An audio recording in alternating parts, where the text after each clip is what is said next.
Chapter 136. The visit of the two elders of the family Hua ended with the two men being chased by dogs all the way. After that, Qing Xiuqin seemed to feel that it was not enough to vent his anger, so he called the security guard of the residential area to complain. How big of a hidden danger was it to the safety of the residential area to let strangers in without the permission of the residents? What if the person who sneaked in was a psychopath or a murderer? Wouldn't it endanger the safety of the residents? When the security guard received the complaint call, he subconsciously glanced at the two men who were besieged by 4 dogs not far away. The corners of his mouth twitched slightly, and he secretly complained, "It's not certain whose safety this will endanger." However, in line with the principle of customer first and the fact that he was indeed responsible for this matter, the security guard asked a passerby for a video of Wuxia and his wife being bitten by dogs and sent it to Qing Xiuqin. The 4 dogs that Mr. Su had borrowed were all hounds that had been carefully trained by their owner. They were disciplined and would not easily hurt people without their owner's permission. Therefore, although these dogs had pounced on Wuxia and his wife at first, they did not hurt them. They just kept biting their skirts and clothes. The dogs, which were half the height of a person, were strong and almost as strong as an adult man. The 2 dogs tugged at Wuxia's trouser legs from both sides. Wuxia couldn't break free at all. With a tearing sound, his belt was torn, and a small part of his trouser was pulled down, revealing his somewhat funny natal year underwear. At that time there were several people around and they could not help but laugh when they saw this. The few people who sympathized with him did not dare to go forward and challenge the power of these dogs. They could only stand by and watch this farce sympathetically and helplessly. Wuxia had lived for more than 40 years and had never been so humiliated. In a fit of anger he kicked the dog closest to him. The dog did not hurt people because of its owner's instructions. Otherwise, Wuxia and his wife would have been torn apart by it. Wuxia's kick hurt the dog and it became angry. It no longer followed the rules and opened its bloody mouth to bite Wuxia's fleshy buttocks. Ah! I'm dying of laughter, I'm dying of laughter. How delightful, how delightful. Who asked them to bully others? This is great. If someone posts it on the public platform, their family will become famous. Ah! Qing Xiuqin watched the scene in the video and laughed. Mr. Su watched from the side. Although he felt happy, he still frowned and covered Qing Xiuqin's eyes. Hey, what are you doing? Why are you covering my eyes? Don't look. You'll get a pinprick. His wife was looking at another man in front of him. Although it was pardonable, Mr. Su couldn't help but feel jealous. Qing Xiuqin. She wasn't a child, why would she have needle eyes? Su Yiyin chuckled when she heard her father's sour complaint. This is something worth keeping as a souvenir. Mom, send me a copy later. Before Su Yiyin's father could say anything, old Master Cheng had already reprimanded her. Nonsense. You're an unmarried girl. How can you keep such a thing? Alright, whatever you say then. Chapter 137. Su Yiyin's action of opening the door suddenly paused, and her eyes widened unconsciously. She finally remembered what she had forgotten. When the commotion broke out downstairs, Su Yiyin was in the middle of a video call with Wuxia. Considering that the relationship between Wuxia and Wuxia's family was not very good, she wanted to take some people downstairs to watch the commotion. However, she bumped into Old Master Cheng as soon as she went downstairs. In order to prevent Old Master Cheng from finding out that she was in the middle of a video call with Wuxia, he would accuse Wuxia of seducing an innocent, ignorant girl with glib words. Su Yiyin secretly clipped the camera to her jacket pocket so that Wuxia could see everything that was happening outside through the small camera. Later, Wuxia suddenly mentioned that she had hit Hu Xiaofeng. Su Yiyin's head was hot and she was so focused on how to get rid of those 2 eyesores that she forgot that she was still connected to Wuxia. Everything else was fine, but what she had just said to her grandfather, wouldn't Wuxia? Wuxia looked at Su Yiyin's flushed face and smiled slightly. She said meaningfully, "Why are you panicking? Are you afraid that I'll hear something that I shouldn't?" It would have been better if Wuxia had not said anything. Now that she said it, Su Yiyin's face turned even redder. This fellow was simply asking the obvious. Su Yiyin did not want to continue this topic with him. She glared at him angrily and said awkwardly, "Where's Dun Dun? I think I heard its voice just now." How could Wuxia not understand Su Yiyin's thoughts? She followed her words and turned the camera. Su Yiyin took a closer look and saw that the familiar but was facing away from her and shaking. In front of it was a beautiful flower wall. Judging from this scene, it should be in Wuxia's garden? What's wrong with it? It knows that its owner has a new dog, so it's preparing to run away from home. Running away from home? Su Yiyan tilted her head in confusion. What kind of running away from home is this? It's more like facing the wall to reflect. Huo Chenhuan smiled and explained, there's a hole in the corner of the wall. It wanted to crawl out from there but it got stuck. Su Yiyan? Are you trying to say that it's too fat? That's right. Why did it have to crawl through a hole? Did it think it was a mole? Well, it stuck. If Dun Dun knew what Su Yiyan was thinking, he would definitely roll his eyes at her. How could a runaway swagger through the door?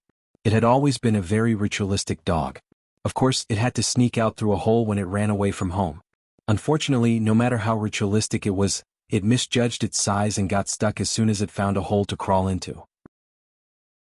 In the end, it could only be pulled out of the hole with the help of Huo Chenhuan and completely shut itself in. Su Yiyan finally got the video of Huo Qihan and his wife being bitten by the dog. She even forwarded it to Huo Chenhuan and said proudly, after all this fuss, it's still in my hands. You see, they came to my house today and made a scene. If this video is released, I'm afraid their family will become the laughing stock of the upper-class circle. Ah. After watching the video, Huo Chenhuan calmly clicked to save it and then said in the same sour tone as Mr. Su, I'll save it for you. You can delete it. Su Yiyan's laughter stopped abruptly and she looked at him in confusion. Chapter 138. This familiar argument made Su Yiyan laugh. She raised her eyebrows and joked, Really? Then I won't watch it in the future. Huo Chenhuan was relieved. Okay. But I really want to see yours. Can't I? Huo Chenhuan was stunned. Her usually serious face turned red from her cheeks to her neck at a speed visible to the naked eye. Su Yiyan threw herself into the blanket and laughed hysterically. She laughed until Huo Chenhuan was about to fly into a rage out of humiliation. She coughed lightly and said, Okay, I won't joke with you anymore. Since you want to delete it, then delete it. But you have to save it for me. If they dare to come and disturb my parents in the future, I'll buy an advertising space in the central square and broadcast this video 24 hours a day. I'll make them a complete laughingstock. Okay. Dun Dun, help me comfort it. I'm still very loyal. There is no other dog except for it. My dad has just sent the 4 dogs back. Okay. I still have to cook, so I'll leave first. I'll contact you later. Okay. Su Yiyan was about to end the video call when Huo Chenhuan suddenly shouted, Wait. Is there anything else? Huo Chenhuan lowered her head slightly and said without rhyme or reason, Mine can, but not others. Before Su Yiyan could react, she ended the video call as quickly as possible. Su Yiyan was stunned for a few seconds before she realized what Huo Chenhuan meant. She threw her head back into the soft quilt and used the quilt to hide her uncontrollable laughter. How could this guy be so cute? On the other side, Huo Chenhuan, who had unilaterally cut off the communication, spent a long time trying to reduce the heat on her face. She looked at the video in her hand and her eyes sharpened. She turned to contact Zui Yanbai. Young master? Huo Qihan has been too idle recently. Find something for him to do. Zui Yanbai was stunned. She expected that Huo Qihan's family might have done something to upset their young master. She was not stupid enough to provoke Huo Chenhuan at this time. She simply replied, Yes. After ending the call, Huo Chenhuan's expression darkened. His eyes had regained their sharpness and they were deep and dangerous. A few unpresentable bedbugs were jumping around like grasshoppers after autumn. His patience was about to be worn out. It seemed that his plan had to be brought forward. Since Su Yiyan promised Ning Xiyuan to help treat Ning Chirue, she had already drafted a short-term medicinal diet list on the way back from the hospital. Other than that, Su Yiyan had to continue to help her aunt recuperate. Therefore, the general direction of the livestream that afternoon was more or less the same. However, when Su Yiyan prepared the materials and turned on the live broadcast, she found that something was wrong. The number of people waiting in her live broadcast room had doubled from the last time. Many new viewers seemed to have bad intentions. It's finally live broadcast. I thought this plagiarist was too scared to come online. She has already been torn apart by the host, but she still came online as if nothing had happened. Shameless people are invincible. Rubbish host, your face is as big as a basin. I'm going to vomit. Don't. Maybe she's here to apologize. After all, the host has already taken action. Unacceptable. Plagiarist, get out of here. Chapter 139. As soon as Su Yiyan's words came out, the bullet screen became even fiercer. Fortunately, there were still some of her true fans. When they heard her ask, they replied to her immediately. The girl who had been selected before, Xia Yoshi, even sent her a private message with a link. Su Yiyin clicked on it and saw a long article. To be precise, it was a long statement. As soon as Su Yiyin saw the owner's ID, she roughly guessed the whole story. Her live broadcast popularity on Chonghua Network was getting higher and higher. When Jinping finally couldn't hold back and came to suppress her, Su Yiyin read the statement as fast as she could. The summary was, "I've been participating in the talent show recently and haven't paid attention to the situation in the live broadcast room. I've missed a lot of news. Today the program team finally had a break." She could finally go online and see the fans' private messages. She knew that someone plagiarized her on the website and became popular. After that, there was a bitter and hateful confession, emphasizing that the dishes she made in the live broadcast room were from her family's recipes. She wanted to use them to benefit the public, but she didn't expect that they would be used for plagiarism. She didn't intend to pursue the responsibility of the plagiarist, but she also asked her to consciously stop this hurtful behavior and stop using it to make money. After reading the whole article, the familiar White Lotus aura came straight to her. Although she didn't directly say the name of Su Yiyin's live broadcast room, on the same website, the Food Channel, she was the only one who suddenly became popular recently. People with a little investigation would find out. The most brilliant thing was that she didn't mention the dishes that Su Yiyin made in the live broadcast room. She directly concluded that the dishes that Su Yiyin made in the live broadcast room were plagiarized. She also used her family's recipes to support her statement. She played the good relationship card. People who didn't know the truth would subconsciously lean towards the weak when they saw this statement. They would think that she was so kind and unpretentious but was still bullied. The person who bullied her was too hateful. The preconceived impression was very bad. With this subconscious thought, who would care about the truth of the matter? At that time, they would hire a group of paid posters to mix in with the passers-by to stir up trouble. They would not need any evidence, and they would be able to convict Su Yiyin verbally. The people who flooded the screen in his live broadcast room were either the Water Army or brainless, righteous people, who had been instigated by Wen Jingping. Su Yiyin's eyes darkened slightly as he sneered. It seems that someone's skin is really thicker than the city walls. He has encircled onlooker and even the gourmet circle as his own territory. Is the housekeeper here? You can give him a title now. Huo Chenhuan had also just logged in. As soon as he entered the live stream, he saw those annoying comments. His face darkened. Even if Su Yiyin did not say anything, he would have already started to ban his account. Wen Jingping had quite a number of fans. Recently, she had also attracted some fans from participating in the talent show. Coupled with the group of ghostwriters, the number of fans was quite large. If it were any other live broadcast room, even if there was a housekeeper, it would be impossible to ban so many people. It was inevitable that the live broadcast would be messed up. Some new anchors had strength in the early stages but no money or background. When they ran into those famous anchors who used this method to mess with them, they could only admit that they were unlucky and be ridiculed. But this time these people were destined to kick an iron plate. Chapter 140. Therefore, on that day the technical departments of all the companies under Huo Chenhuan's name received an urgent order. They were to act as external aid for a little-known food streamer on Onlooker Web. They were to investigate and ban the IP addresses of the Water Army. This is too much of a waste of talent. A straightforward technician could not help but mutter softly. Although he spoke softly, there was not even the sound of the keyboard in the room. As soon as he spoke, most of the people in the room heard him. In an instant, the atmosphere in the room became a little awkward. Although the others did not say anything, it was obvious from their expressions that they had the same thoughts as this colleague. They felt that it was too much of a waste of talent to ask them to do such a thing. Yuzian saw through their thoughts and chuckled. From our boss's point of view, anything related to the lady boss is never a small matter. Do you understand? Like a stone that caused 1,000 ripples, the people who were silently lowering their heads to hide their dissatisfaction were shocked and started whispering to each other. Lady boss. When did the boss get married? I've never heard of it. Our boss has never shown his face in all these years. I'm afraid you don't even know what the boss looks like. How would you know if he's married or not? So, the streamer in this live broadcast room is the lady boss? Oh my god, this is like the flood rushing against the Dragon King's temple. Is this a challenge to the gods? Yuzian was very satisfied with everyone's reaction. After a while he said, to be precise, she's his fiancée. They're getting married next month.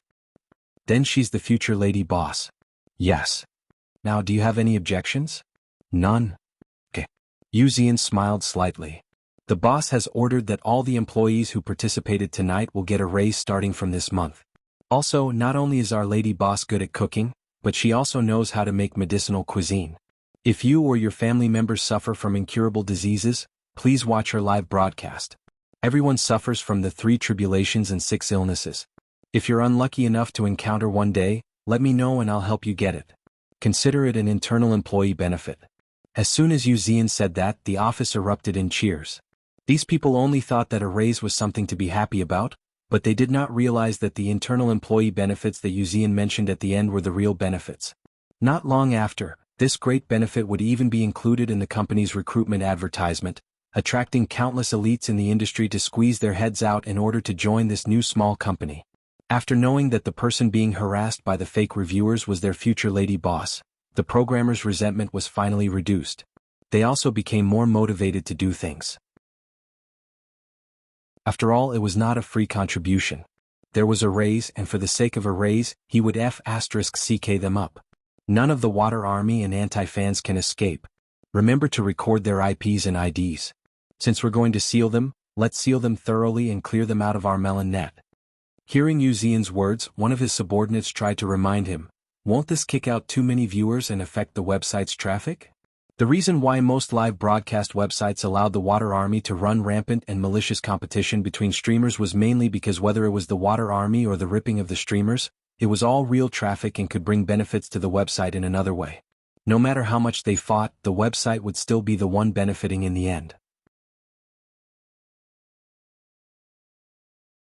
Chapter 141. When Yu Zian heard what she said, he did not panic at all. Instead, he replied generously, "Boss will bear all the losses." As soon as he said that, the hearts of the female colleagues in the office could not help but tremble. Could this be the legendary raging to the crown for a beauty? Rumor had it that their boss was an unpredictable, cold, and ruthless person. They did not expect him to be someone who doted on his wife. He was rich, affectionate, and so protective.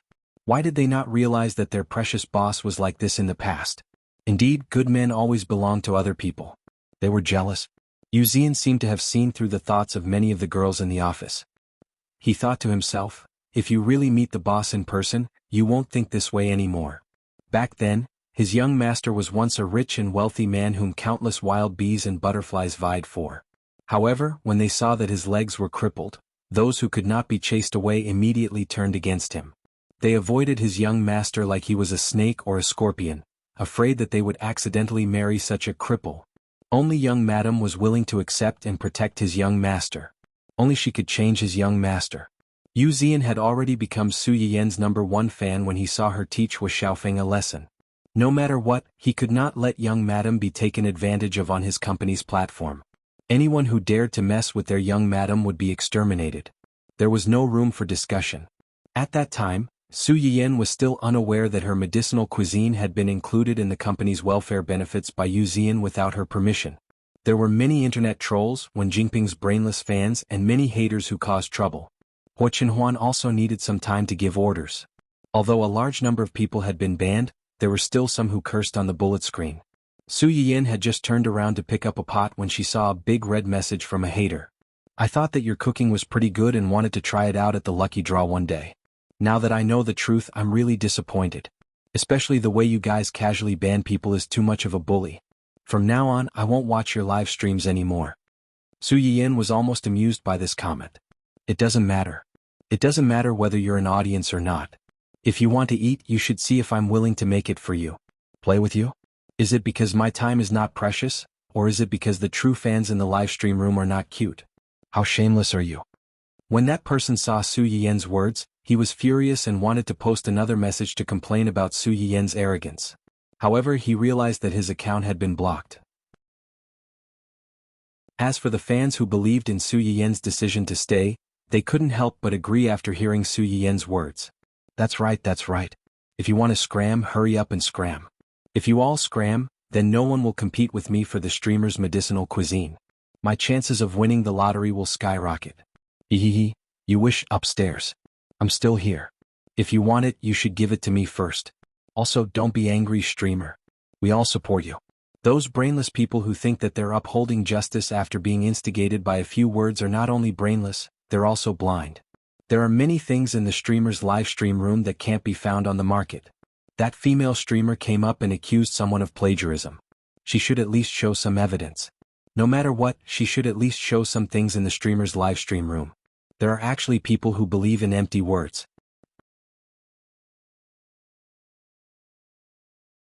Chapter 142. Honest people don't resort to insinuations. I came here to join in the fun because I read that B*TCH statement. In the end, after watching the host's previous recording, I couldn't leave. How nice. Ha ha, I thought I was the only one who felt this way. Now it seems that the sister's eyes are still sharp. I clicked on a few of the people who were scolding in the pop-up screen and found that most of them were men. So as expected, when it comes to identifying B*cheese, men are really at an inherent disadvantage compared to girls. Su Yiyan couldn't help but laugh out loud when she saw this. Wasn't that right? The reason why white lotuses and green tea people were called B*cheese was because they were good at pretending to be innocent and weak. They were good at using their advantages to incite others to stand up for them. They hid their merits and reputation and pretended to be kind and innocent, ignorant of the world. In the eyes of women, these could be seen through at a glance. But in the eyes of men, it could greatly satisfy their desire to protect, making them willing to become a gun in the hands of the other party and charge into battle for them. Of course, in addition to most of the girls who were excellent at identifying B*cheese, there were also some more rational boys who stayed. Lan Jiaya and Yang Jinyu were two of them. Little sisters, don't overturn the whole boat with one pole. There are still little brothers with sharp eyes here. That's right, that's right. Don't be completely disappointed in men just because you're disappointed in some men. There are still many good men in this world. This clarification attracted the attention of all the young ladies. Sisters, look, there are two little cuties who are alone here.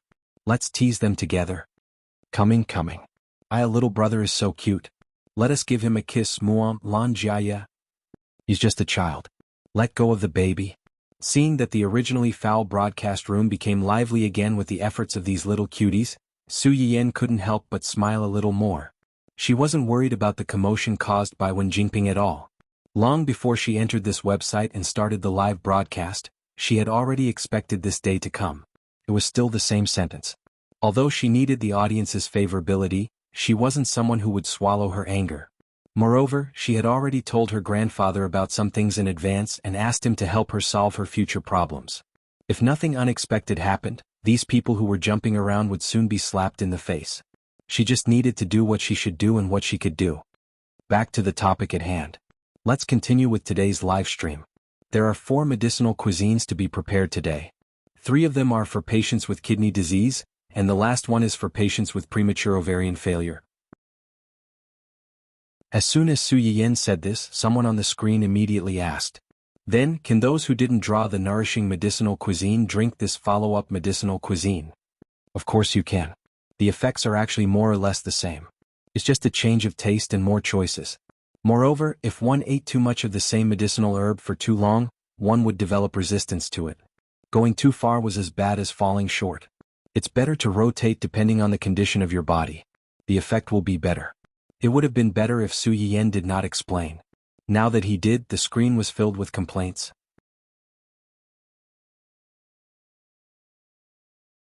Chapter 143. Then let's make the first soup, poria and pigeon stew. This is what you need to use poria. Su Yiyan took out a small square plate of small white pieces. Poria has the effect of removing dampness in the orifices, calming the nerves and nourishing the young. It has a certain effect on physical weakness, edema, and nephritis. Moreover, it's very simple to make. First, soak the pigeon in water, filter the blood, and then put the pigeon, poria, scallion, ginger, and other seasonings together. First, boil the water, then reduce the heat to a simmer. Su Yiyan took the casserole pot and stewed the soup according to the steps as she spoke. Then she took out another casserole pot and said, "The second soup is matsutake, pigeon egg and sea cucumber soup. Matsutake and sea cucumber may be relatively rare, but most people should have heard of them. Let's focus on this cordyceps flower." Su Yiyan put the cordyceps flower in the plate close to the camera and said, "This is a kind of fungus which looks a little different from ordinary fungus. The stewed soup is very fragrant and somewhat chewy. But be careful, after the soup is boiled, most of the nutrients of the cordyceps flower have actually flowed into the soup. Viewers who don't like the taste of the cordyceps flower can choose not to eat the cordyceps flower, but they can't not drink the soup. The same goes for the matsutake. Considering the length of the live broadcast, I have soaked it before and it's almost soaked now. The water used to soak the matsutake cannot be poured away. Directly use it as the soup base, otherwise the freshness of the matsutake will be lost. Su Yiyin said as she poured the matsutake and the boiled and peeled pigeon egg into the pot with the soup. After boiling, she changed the heat to a slow cooker. Then she quickly boiled the sea cucumber and the cordyceps flower in a pot of boiling water and quickly soaked them. Then she took them out and set them aside. After doing this, Su Yiyin started to make the third medicinal cuisine, astragalus braised live fish. Ning Chirue had just undergone acupuncture, so he could eat more high-protein foods such as pigeon eggs and fish. Su Yiyin had already prepared the fish in advance. Now, she only carved a cross on both sides of the fish to facilitate the flavor when frying the fish. Then she sliced the dang shen and the astragalus. Immediately he set up a wok to fry the fish first. When the fish was golden brown he took it out. Then he added oil and brown sugar to stir-fry it until it was red in color. Then he added the fish in clear broth, slices of Codonopsis, and astragalus slices to stew it until it was tasty. After that, he added some bamboo shoots and shiitake mushrooms and other ingredients appropriately. Then he took out the wok and poured some hot lard over it. Stir-frying was not like stewing soup. Stewing soup required a bunch of ingredients to be put in and the ingredients had to be simmered over low heat before the aroma would gradually waft out. Stir-frying, on the other hand, required the ingredients to be placed in a wok. Once the oil boiled, the aroma would immediately waft out. When Su Yiyin was cooking this dish, there were already people who were screaming from the moment she started frying the fish. When the hot oil was poured over the fish, the aroma of the food was even more domineering and filled the entire live broadcast room like a wave, forcing many people to salivate. Isn't it just hua? I'll give it to you, I'll give you everything. I'll even give you my life. Please let me have a bite of this fish. Same here. This fish is crispy on the outside and tender on the inside. It looks especially appetizing. It's not like the one I fried myself. That was really burnt. It was pitch black and it even burned the wok. +1. It seems very easy to watch the host cook, but when I try to do it myself, I hate myself for being so clumsy. It's really too difficult for me. You guys actually have the time to discuss here. I've already tried several mouthfuls. It's so fragrant.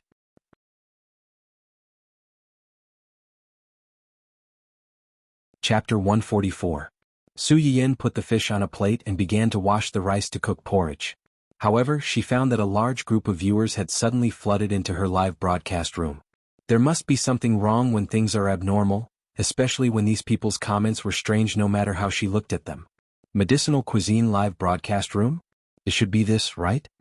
I followed the link sent by Big Senior Brother. It should be right. Su Yiyin's live broadcast room had just experienced a water army attack, so she was a little sensitive to this.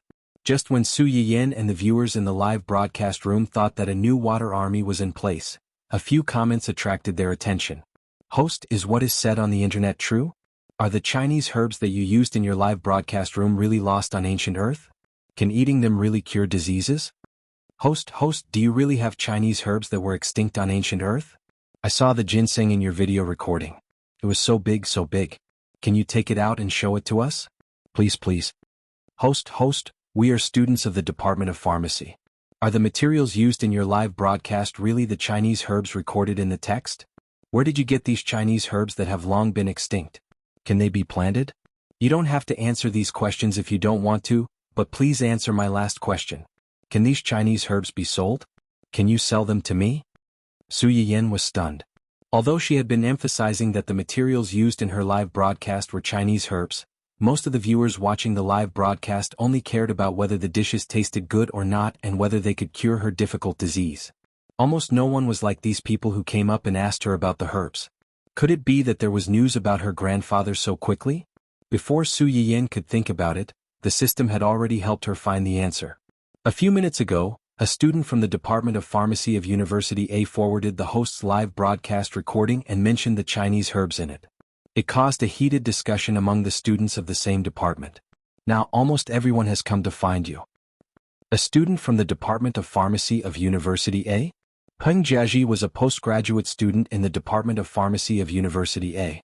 He had been following his teacher to study the Chinese herbs that were extinct on ancient Earth because they could not be brought away, or because they could not adapt to the current environment after migrating. 2 days ago, his younger sister suddenly sent him a video. She said that she had recently fallen in love with a food streamer who was very good at cooking and could even cure illnesses. If he passed it on to a top student in the pharmaceutical department, it might inspire him. Peng Jiaji had been working on his thesis for the past 2 days. He thought that his sister was just joking with him, so he didn't take it to heart. A few minutes before Su Yiyan started broadcasting, he was extremely annoyed and happened to see this video again. Peng Jiaji furrowed his eyebrows and opened it with the intention of adjusting his mood. However, his attention was immediately attracted by the huge ginseng in Su Yiyan's hand. What did the streamer just say? The thing in her hand was ginseng. The ginseng that only appeared in ancient literature and was known as the king of herbs? Peng Jiaji sat up abruptly. His hands trembled as he flipped through the literature. After a long time, he finally found a crude black and white ginseng drawing in a book. He took the picture and compared it with the ginseng that appeared in the video for a long time. He felt that it was a little similar but also a little different. It was really difficult to come to a conclusion.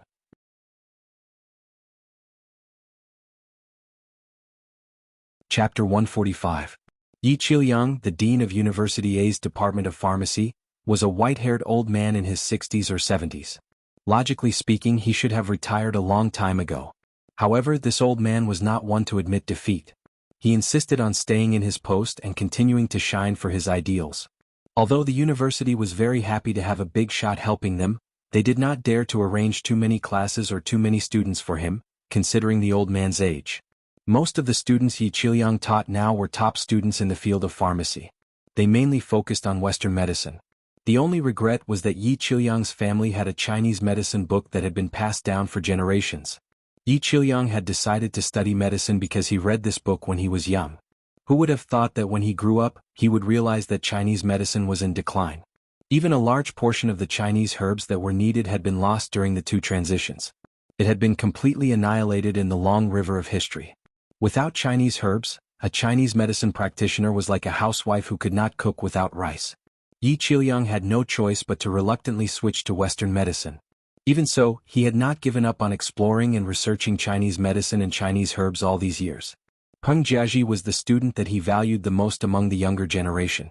Even though the video he sent had an exaggerated name, Yi Qiliang still clicked on it to take a look. When he saw it, his reaction was even worse than Peng Jiaji's. He was so old that he almost couldn't catch his breath. Yi Qiliang finally steadied his breathing. His eyes were almost glued to the screen. He couldn't wait to look through the screen and observe the ginseng up close. In the end, it was Peng Jiaji's message that pulled the old man's attention back. Teacher, have you seen the video? Is the ginseng that appeared in the video the king of all herbs recorded in the ancient medical books? Is it a tonic that can replenish the qi, nourish the blood, and prolong one's life? I only found a black and white picture, so I can't be sure. I can only take the liberty of sending it to you to see if it's real or fake. Yi Qiliang seemed to have woken up from a dream. He did not care about anything else and immediately sent Peng Jiaji a video message. As soon as the call connected, he asked a bunch of questions. Where did you get this video? Where is the girl talking in it now? When did you get this video? Why did you only send it to me now? Peng Jiaji was frightened by his tutor's excited and somewhat ferocious look. He said with trepidation, "This video was sent to me by my sister 2 days ago. She said that it was a video clip of a new live streamer that she especially likes. I only opened it today because I was free. I didn't deliberately hide it from you." Sob, sob, sob, I feel wronged, I feel bitter in my heart. Recording the live stream? Yi Qiliang's eyes twinkled as he said excitedly, "Hurry up and ask your sister where the live stream is. Once you find out, give me the address immediately." Peng Jiaji finally recovered from his initial shock. Looking at his tutor's anxious look, a faint guess arose in his heart. Tutor, could it be that the person in the video is really? Although Yi Qiliang did not answer, his expression said it all. That's great. My sister mentioned before that she's a food live streamer. She's been live streaming for a while now. Maybe there are other similar types of Chinese herbs in her live stream.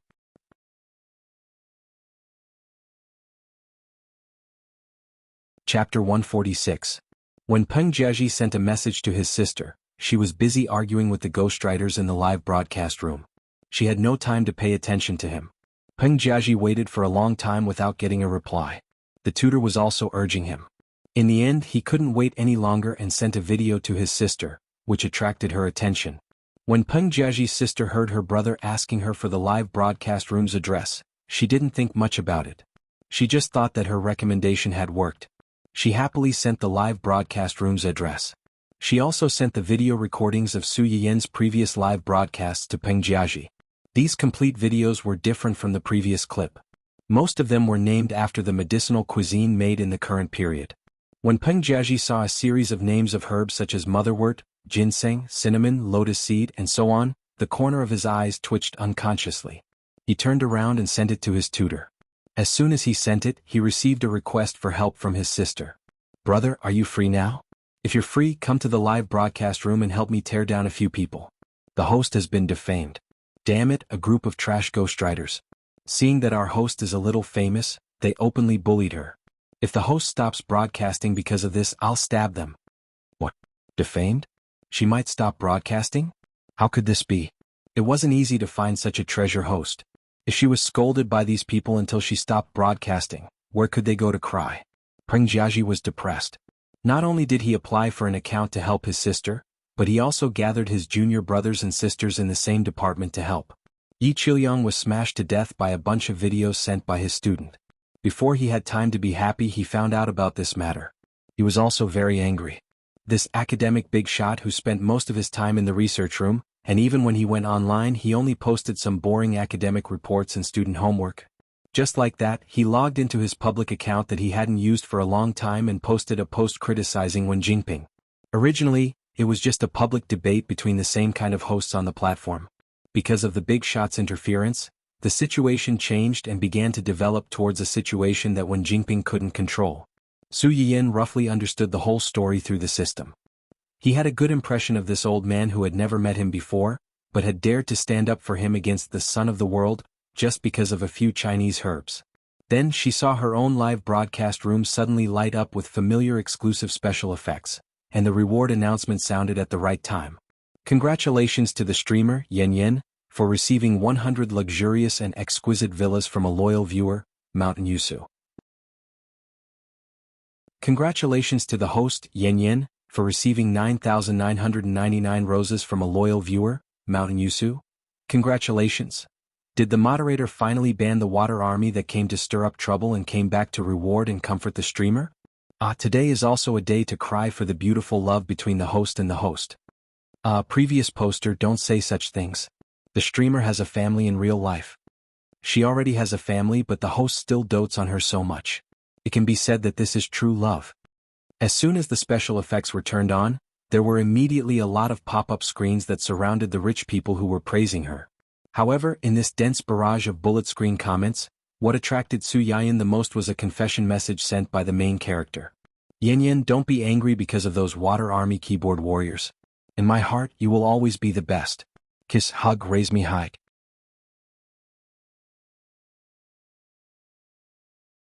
Chapter 147. Not only did Fu Su Mountain's message shock Su Yiyan, but it also shocked the other viewers in the live stream. Before this well-deserved #1 dad would only leave a warning when his account was banned. At other times he would only send tips and not spam the screen. As a result, many people regarded him as a cold and aloof little brother, little sister. Now, this cold and aloof person was openly acting cute and flattering the streamer. Could it be that they had always misunderstood that the father of the #1 on the leaderboard was not a cold and aloof young man or woman, but a soft and cute girl? Because of Fu Su Mountains.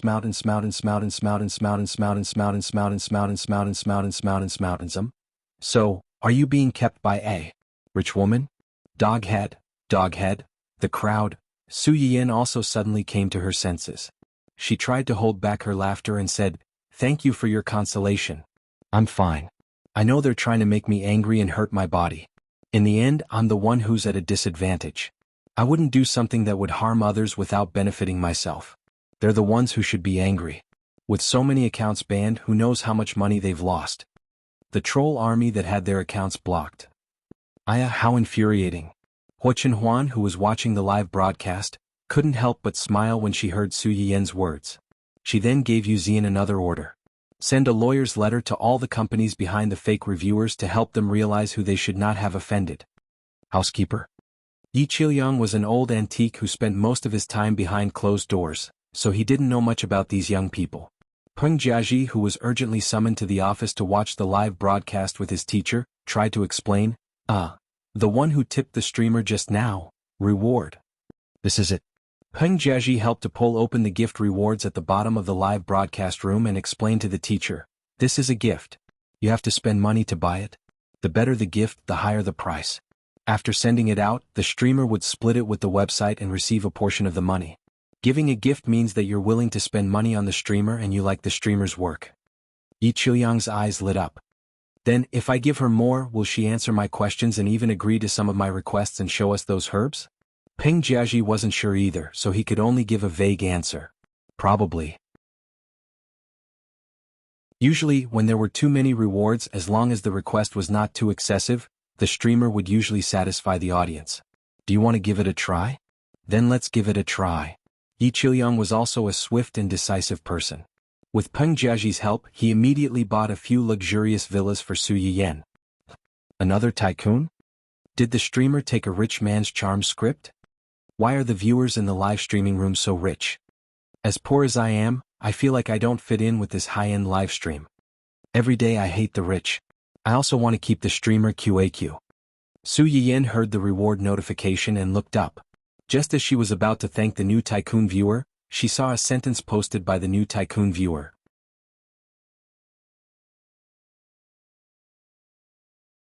Chapter 148. Su Yiyan was stunned, but she quickly reacted. This viewer was the old professor from the pharmaceutical department who had spoken up for her online not long ago. The other viewers in the live broadcast room also saw this message and began to discuss it. The dean of University A's pharmaceutical department? Is he some powerful big shot? It sounded like it was very powerful. Is there anyone who knows more? Me, I'm a student from University A's pharmaceutical department. Our dean is a real big shot in the industry. It's a bit difficult to list out his specific achievements here. If you don't understand, you can directly search for the words Yi Qiliang. You'll be surprised. Many people really went to search because of his words. A series of dazzling achievements, awards and titles were found. F***ck awesome. This is a real big shot. Haha, I saw the big shot scolding that pretentious female streamer on the public platform. That wording, that momentum, it really made my blood boil. Awesome. Unfortunately, the old man's post has already been taken over by the internet water army and the female streamer's brainless fans. It's a bit miserable. Yi Qiliang was an academic after all. Most people like him hid behind the scenes, keeping a low profile and not being known.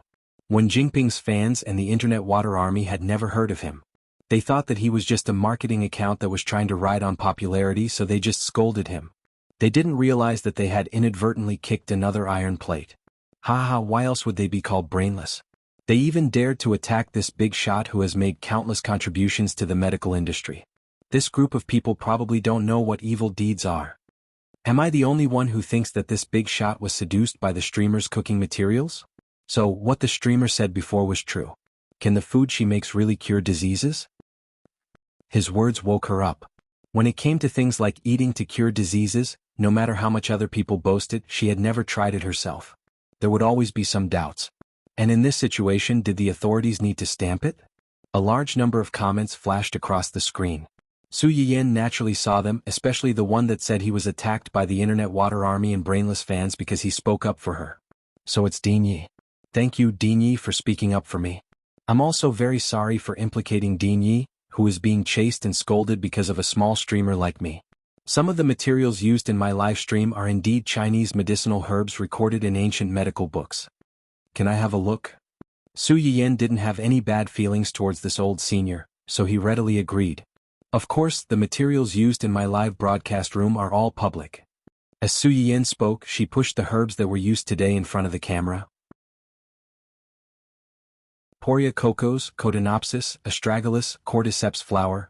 Although Yi Qiliang had already expected that there might be more than just ginseng in this live stream, when he saw these things that only existed in images and words, he couldn't help but hold his breath. Even his hands couldn't stop trembling. Yi Qilyong looked at them through the virtual image for a while and even turned on the taste simulator to taste them. He finally confirmed that these were indeed the Chinese medicinal herbs recorded in his medical book. Tears welled up in his eyes as he trembled as he typed a message. Can you also take out the ginseng that appeared in the previous live stream for me to see? Sure. Su Yiyan didn't refuse and took out the big ginseng from under the cupboard.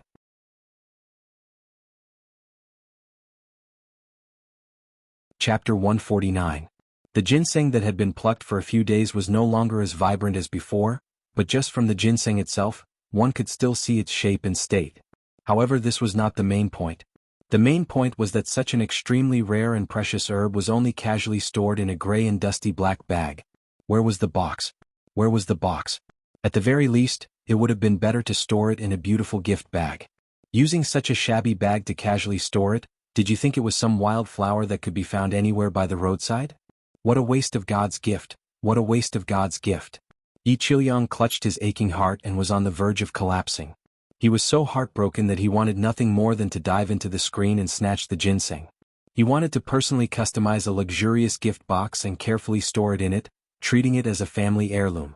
Su Yiyan was completely unaware of Yi Qilyong's inner roar. She held the ginseng and stood there for a while. She felt that this was a little silly, so she asked, "Is it done?" "Forget it, I'll put it aside for now. Take your time to look at it. I still have a kanji to make. It's about time. We'll talk about the rest later." As Su Yiyan spoke, she casually placed the ginseng beside the other plates of herbs. The withered green leaves and ginseng roots lay casually on the white porcelain plates. It looked as miserable as it could get.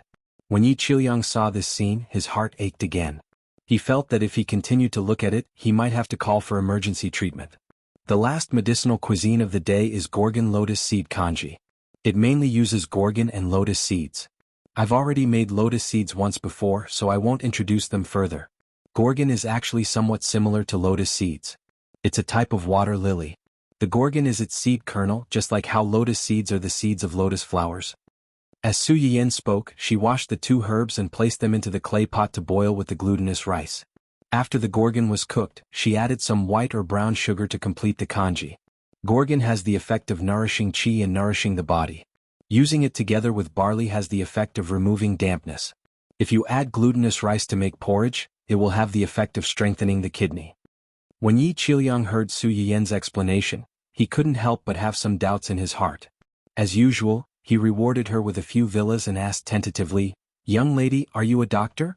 Where did these Chinese herbs come from? Can you sell a part of it to us for research? The price is negotiable."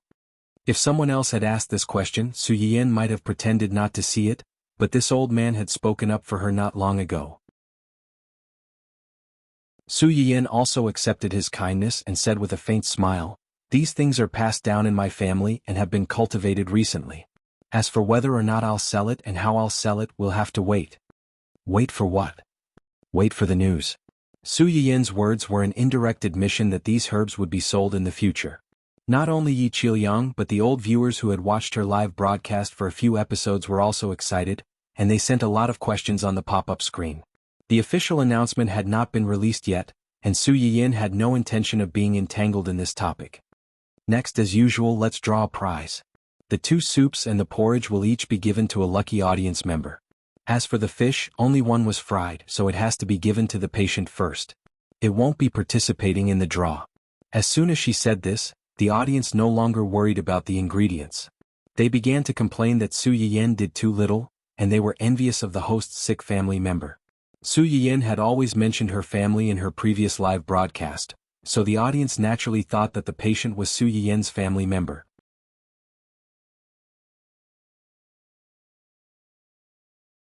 Chapter 150. The system's lottery speed was very fast, and the 3 slots soon popped up. Due to Yi Qilyong's free publicity, the number of people participating in the lottery in the live broadcast room increased significantly. It wasn't an exaggeration to say that the 3 slots were 1 in a million. The audience members who weren't selected complained and cried on the bullet screen. In addition to the lucky audience members who were selected, they were also jealous of the host's family members who could eat the host's meals at any time.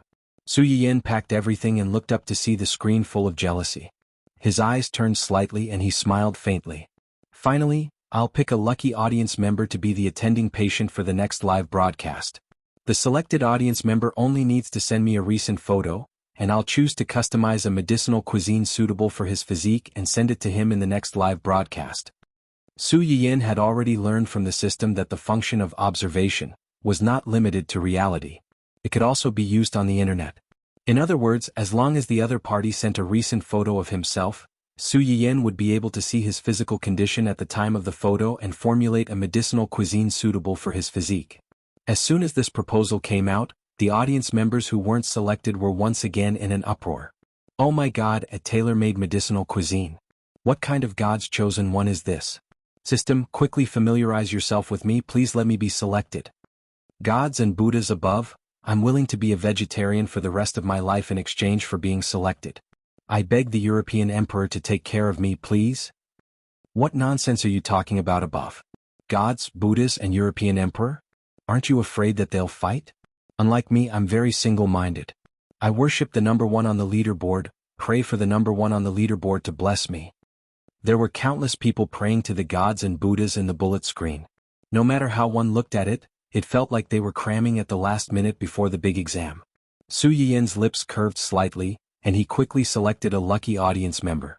Su Yiyin glanced at the other party's ID, and his face went blank for a moment.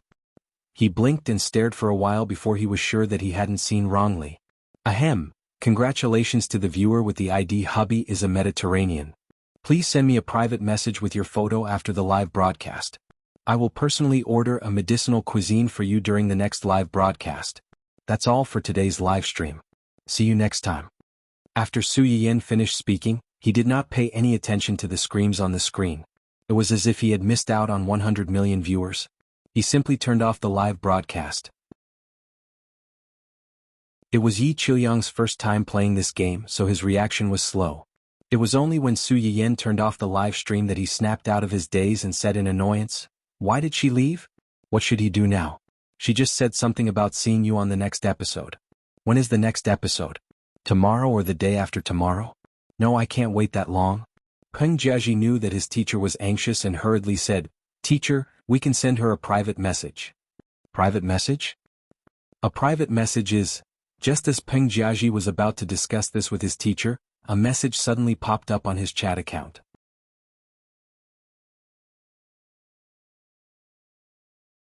Chapter 151. The Research Institute. What Research Institute? Peng Jiaji was also a little confused.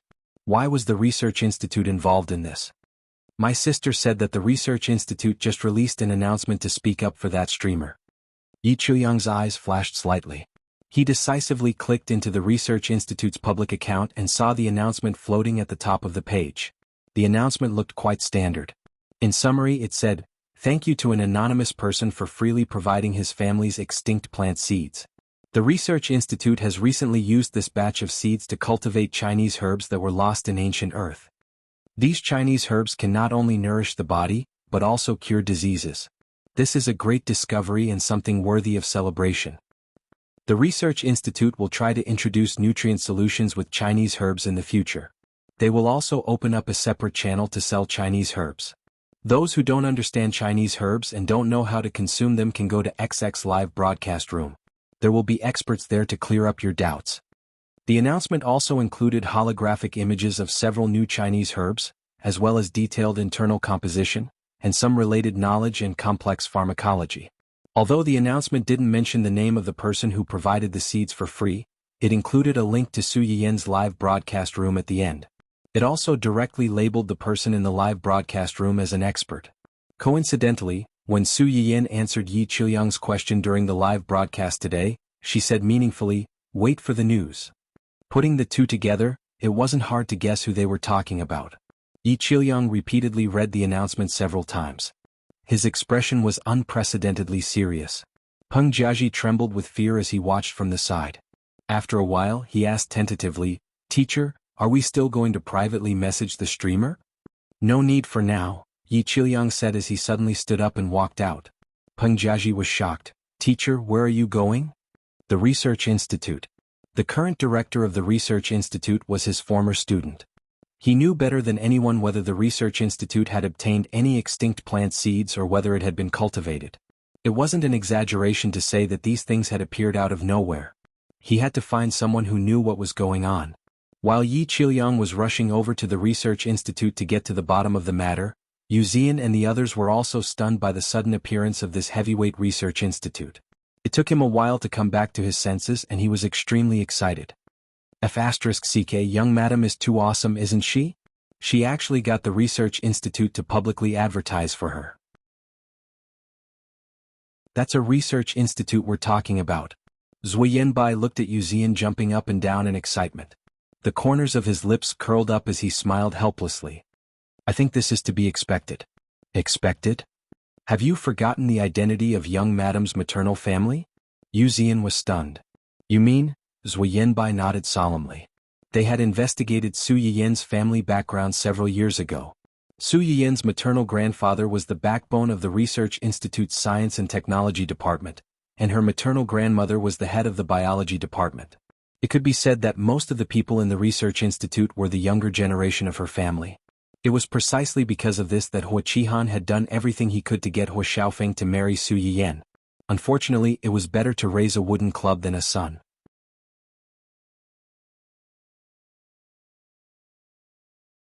Chapter 152. What Zui Yanbai cared more about was not Su Yiyan's relationship with the Research Institute, but the public Chinese herbal medicine. It was the first time he had heard that these Huahua herbs, seafood, and fruits could help nourish the body and cure illnesses.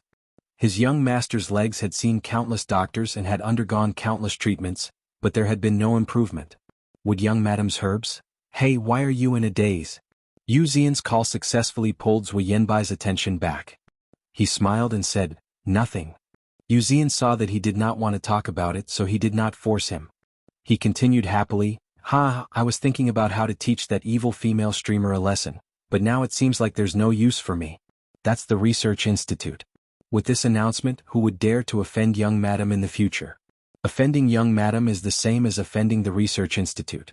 If you offend the Research Institute, just cutting off your nutrient supply is enough to make you beg for death. She's probably regretting it so much that her intestines are green. Zui Yanbai glanced at him and poured cold water on him. Don't forget that she's a streamer on your website. She's a popular streamer. Yu Zian was stunned for a moment. Can I hide her from the public? What do you think? She's Hua Xiaofeng's current girlfriend. Young master and young madam might want to end her personally. Before you act on your own, you'd better ask young master first. Yu Zian was even more stunned when he heard this. Asking him to ask Hua Chenhuan? Wasn't he in a hurry to die? But you're right about one thing. What? Zui Yanbai narrowed his eyes and gloated. She's probably regretting it so much that her intestines are green. Wen Jingping was indeed regretting it now. She was the most popular girl in the gourmet section of the website. In just 1 or 2 months she had attracted millions of fans to watch her live stream. When she first posted that post, it quickly rushed to the public with the support of these fans and the help of the internet water army. Just as she had expected, her tearful complaints successfully won the sympathy of many people. Because of this exposure, many passers-by found out that she was participating in a variety show and voted for her out of pity. She was directly pulled from the bottom circle to the middle position, which could be said to be a pleasant surprise. After that, Wen Jingping bought another wave of paid posters and asked them to lead people to Su Yiyan's live broadcast room to scold people. Unexpectedly, Su Yiyan and Hua Chenhuan did not play by the rules. No matter how many people went, they were all sealed and never returned. Wen Jingping already had an ominous feeling in her heart at that time. However, when she thought about how this would definitely cause public anger in the live broadcast room, the harmony in the live broadcast room was just a temporary illusion. As long as he pinned the label of plagiarism on her outside of the live broadcast room, she would not be able to hide the truth from the masses no matter what kind of background she had. At that time, her foundation would be destroyed. So what if she had more ancient earth plants? She had plenty of ways to ruin her reputation and make her take out things that no one would believe in. Wen Jingping had a good plan, but she did not expect that God's plan would not work out. In this world, it was impossible for everything to go according to her wishes without any unforeseen circumstances.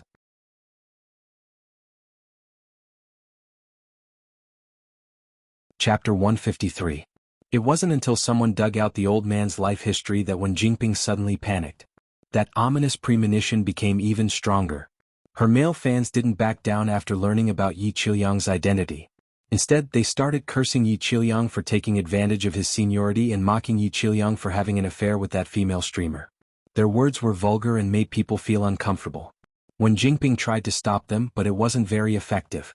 The more she tried to stop them, the more the male fans felt sorry for her and the fiercer they scolded her. It was also at this moment that Wen Jingping realized that things had started to develop in a direction that she couldn't control. Unfortunately, it was too late. The sudden statement from the research institute made the passers-by who had previously spoken up for Wen Jingping give up. Some of them even turned around and cursed Wen Jingping for using them as tools. Only the male fans were still jumping around in place. However, it proved that one fan is better than 10 haters. The more they jumped around, the more disgusted they were. The originally good situation took a turn for the worse. Wen Jingping went from being the victim in the beginning to a vicious woman who casually slandered others and tried to suppress the newbie streamer to hype herself up. However, this wasn't the most troublesome thing. Someone spread the video of Su Yiyan's carving and it was seen by a chef from a high-class restaurant. The chef was immediately amazed by the plate of carving work. After learning about the commotion caused by Wen Jingping, he immediately started to scold her on the internet. He ridiculed Wen Jingping for using a chicken feather as a token of authority and boasted that she was a chef who had inherited her family's heritage just because she could make a few dishes that weren't presentable. He also accused her of plagiarism and not to mention that she wasn't as good as her. Just her knife skills and those Sichuan boiled fish and spicy crayfish were enough to turn her into dregs in seconds. Even so, she still dared to say that she was using her family's recipes to benefit the audience and said that others were using her dishes to become famous. How shameless. With the few dishes you made, we won't even accept them if you give them to our high-class restaurants. After a round of criticism, it could be said that Wen Jingping's face was slapped until it was swollen. Wen Jingping was so angry that her face turned blue, but she didn't dare to refute. If these words were said by Su Yiyan, she could still accuse her of being arrogant and despotic and making false charges. However, the person who said this was a chef who had been famous for a long time. If he were to speak up at this time, he would simply be sending himself to be tortured. She could only watch helplessly as her evil power backfired on her. The people who had previously helped her scolded Su Yiyan were now scolding her as fiercely as they scolded her. Even the talent show that had originally planned to retain her for a few episodes had also called, hinting that it would be best for her to withdraw from the competition. Otherwise, if she continued to cause trouble, it would not look good on anyone. How could this be? How could this be? Wen Jingping was both angry and anxious. Her small face became incomparably ferocious because of her unwillingness. It wasn't easy for me to come to this world. Now that I'm here, do I have to be mediocre like in my previous life, humiliated, bullied, and stepped on by countless people? I can't accept this, I can't accept this. Yes, Wen Jingping. To be precise, the Wen Jingping before she transmigrated was not a person of this world. She came from the ancient earth of the 21st century.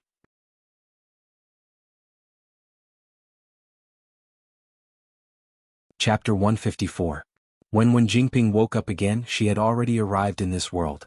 She had transmigrated into the body of a girl with a similar family background and the same name as her.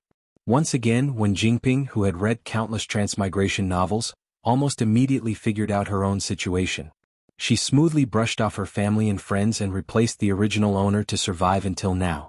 In the eyes of others, Wen Jingping was still the same as before, obedient, sensible, kind, and tenacious. Only she knew that under her calm appearance, there was a heart of unwillingness hidden. She did not want to live the cowardly life of her previous life again. She firmly believed that God gave her a chance to live again because he wanted her to become the female lead of this world. She wanted countless men to fall in love with her, live and die for her, and completely change her fate. At first, Wen Jingping thought that she had just transmigrated into a parallel world, and that everything around her was not much different from her previous life. Until she saw the nutrient solution, and after some investigation she found out that this world had been in the 21st century for nearly 1,000 years. And the place she was in now was not Earth, but the second planet that humans migrated to for survival. Before this, humans had undergone 2 migrations in order to survive. Although there were twists and turns, they finally settled on this small planet, but their vitality was greatly damaged. Many of the ancient Earth's flora and fauna, as well as its history and culture, were lost. The real future world was not as beautiful as humans imagined. After losing the home that they relied on for survival, humans struggled to survive. They gave up everything they could to finally find a place to live and began a difficult reconstruction. Destruction, migration, reconstruction, destruction again, migration again, and reconstruction again. This was a very long and difficult process. Therefore, in the past 1,000 years, the technology of this world was more advanced than the 21st century, but some aspects were still the same, and even worse than the 21st century. After learning that chefs were a rare profession in this era, and recipes were passed down as secrets, Wen Jingping did not even think about it and chose to live broadcast cooking to earn her first bucket of gold. Wen Jingping's family background in her previous life was similar to this. Her parents were outside, so she could only be self-sufficient at home and cook for herself. This was a common survival skill in his previous life, but in this world, it had become a skill sought after by countless people. Wen Jingping's live stream quickly became popular. She also enjoyed the celebrity treatment that she had always dreamed of in her previous life. She became the #1 live streamer on a website. She was discovered by an entertainment company and sent to a talent show to create a star. In addition, just like in idol dramas, she had a rich boyfriend who was born with a silver spoon in his mouth. Just as she was about to become a phoenix, she was scared out of her wits by this newbie anchor who suddenly appeared. The moment she saw the chili and spicy boiled fish, Wen Jingping keenly felt threatened. She had a feeling that this newbie streamer was not simple. She had something that she did not have. In order to confirm this hunch, Wen Jingping went to watch all the recordings of Su Yiyan's live broadcast. The familiar ancient earth herbs that should have been extinct appeared in front of Wen Jingping so obviously. She was so scared that she was in a mess, but it also made her more certain of her thoughts. Regardless of whether the appearance of these things was accidental or not, she had to destroy this person.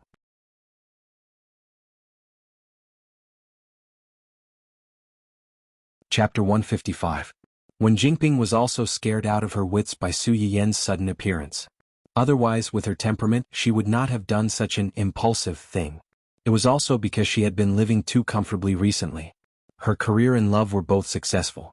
She was about to step onto the stage and become an entertainment star that she did not even dare to dream of in her previous life.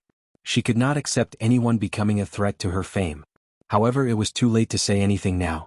Talent shows were said to create stars, but in fact they mainly relied on the audience's popularity. Although Wen Jingping was good-looking, she was not the kind of person who would amaze people at first glance.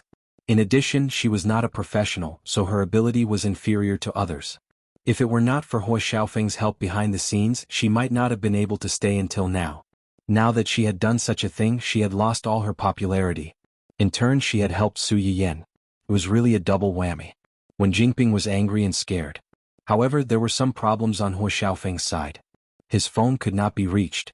When she went to look for him, she was chased out. It seemed that he was unreliable. At the thought of this, Wen Jingping could not help but complain to Hua Xiaofeng. What should I do now? Ning Chirui, yes, there is still Ning Chirui. You will definitely help me. He definitely will. Wen Jingping also panicked. She suddenly remembered that she still had a spare tire.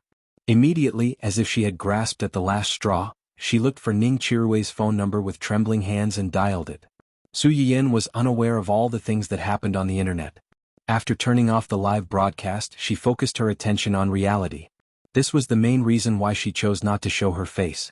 The live broadcast was separated from reality, so that all the things that happened on the internet would not affect her and her family in reality.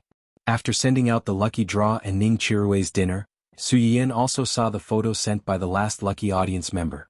A young man in his early 30s with half a round egg on his head? Before seeing this photo, Su Yiyan was still hoping that this person might be joking.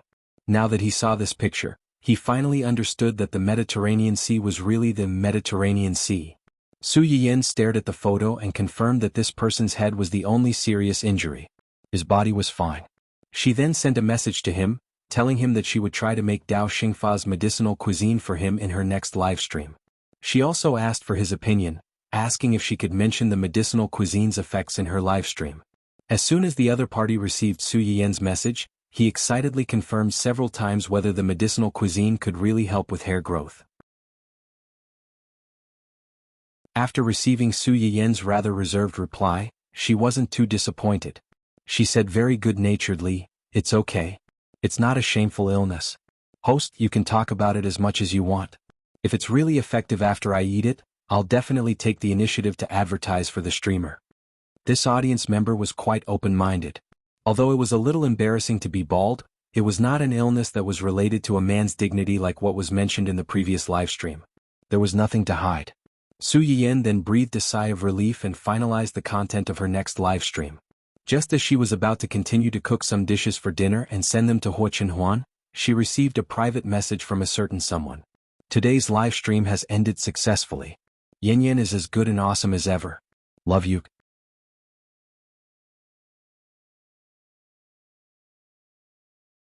Chapter 156. Without waiting for Su Yiyan to react, the other party sent a bunch of flattering farts over. Mountain without him, mountain without him, mountain without him, mountain without him, mountain without him, mountain without him, mountain without him. The mountain without him, mountain without him, mountain without him, mountain without him, mountain without him, mountain without him, mountain without. Also, Yin Yin, the soup you made today was especially delicious, and the dishes were also very delicious. Especially that fish, it was fragrant and fresh and could be said to be perfect in terms of appearance, smell and taste. Then, this person used 300 words to write a short essay describing the delicious taste of the fish in all aspects. The original intention was to let Su Yiyan realize the high value of the fish and not give it away casually. It was a pity that Su Yiyan's focus was a little off. After the initial surprise, he narrowed his eyes and followed up with a question. Yin, have you tried the soup I made? Is it the matsutake pigeon egg and sea cucumber soup? Hua Chenhuan was stunned when she saw this sentence. Su Yiyan had made 2 soups today, Poria and pigeon soup and matsutake pigeon egg and sea cucumber soup. Before this, she had emphasized that 3 of the dishes today were medicinal cuisines for patients with kidney disease, and 1 of them was for premature ovarian failure. Although Su Yiyan did not mention anything about the treatment of the soup, the ingredients used in the other 3 dishes all mentioned kidney problems. It was self-evident what the main treatment of this soup was. Hua Chenhuan, who was inexplicably diagnosed with premature ovarian failure, was speechless. However, President Hua, whose brain had short-circuited, did not consider that not only men could get kidney disease, but women could also get kidney disease. When he saw the word kidney, he naturally thought that men had a higher chance of getting it, and his current avatar was a young lady. In order to protect herself well, Hua Chenhuan endured the humiliation and replied, yes. When Su Yiyan saw this reply, she almost couldn't hold back her laughter. Yin, I see. Can you describe the taste of this soup? Didn't you say it was delicious?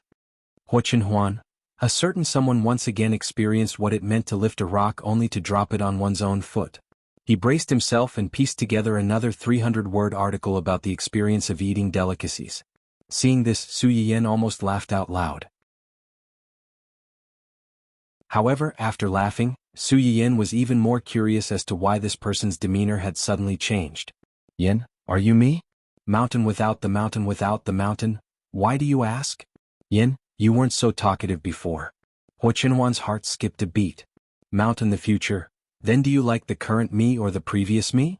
Yin, I can't say which one I like. I'm just curious about what you've been through. Hua Chenhuan was silent for a moment, but she still answered truthfully. Mulberry the mountain. Someone told me that as a fan, if you don't know how to flatter someone, you're not qualified. Su Yiyan couldn't help but laugh again. She was suddenly curious about who said that. What a talent. Gu Xiaoyang, who had just finished his work and was rushing to the old house, suddenly felt a chill on his back and an itch on the tip of his nose. He sneezed loudly several times in a row. What's going on? Is someone talking about me behind my back? Yin, so you went to research how to flatter someone? Mulberry the mountain, yes. Yin, did you come up with all that just now? Mulberry the mountain. Most of it was taken from other people and pieced together. Su Yiyan narrowed her eyes, a trace of slyness flashing across her eyes. Yin, oh, so your love for me is all based on other people's things and piecing them together. It felt so perfunctory and a little sad.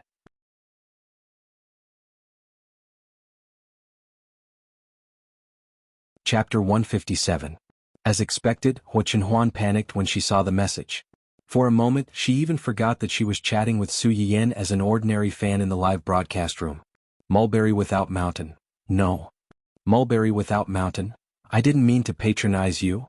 Mulberry without mountain. I'm too stupid. I can't say anything nice, so I have to borrow other people's flattery. Hua Chenhuan sent several messages in a row. It was obvious that she was really nervous. Su Yiyan stopped when she was ahead and continued to guide her. Yin, I don't like to hear any fancy words. I only want to hear the truth. Mulberry without mountain. Got it? Yin, so? Hua Chenhuan frowned slightly and stared at this reply for a long time. Finally, she blushed slightly and typed two simple words. Mulberry without mountain. Love you. This time it was Su Yiyen's turn to be stunned. It was obviously a simple word, but it was unexpectedly seductive. Su Yiyen's face was slightly red, and the corners of her lips couldn't help but curl upward, giving a certain someone great affirmation. Yin, yes, this sentence is the best. Knowing that the other party didn't know his true identity and most likely thought that he was a girl, Hua Chenhuan couldn't help but be seduced by these words. After being stunned for a moment, she remembered her original intention, which was to conscientiously test the enemy's situation. Mulberry without mountain. What is the streamer doing now? Is she packing the braised fish? This was the second time Hua Chenhuan mentioned the fish. Even if Su Yiyen was slow, she could feel that something was wrong. Moreover, this sentence pattern was very familiar. Not long ago, Hua Chenhuan had used the same sentence pattern to ask her what she was doing at the hospital. So, after all this time, this guy saw that she made a fish for Ning Chirui and was jealous again? Su Yiyen couldn't help but laugh. She wanted to tease him again. Yen, I just gave the fish to the delivery man to send to the patient. Mountain you mountain. Su Yiyen didn't know if it was an illusion or not, but she heard a little bit of resentment in that short, oh. It was full of jealousy. Yen, I'm cooking now. Mountain without the mountain without the mountain without the mountain without the mountain without the mountain without the mountain without the mountain without the mountain without the life Yen. The live stream just now was about making medicinal cuisine for patients. Now, I'm making daily meals for my parents and my husband. It's different. Hobby. Hua Chenhuan's face reddened from the tip of her ears to the base of her neck at a speed visible to the naked eye. Dun Dun, who had been hiding in the corner playing with a ball, chased the ball and ran to Hua Chenhuan's feet. When he looked up and saw this scene, all the hair on his body stood on end. He cautiously and curiously circled the wheelchair a few times.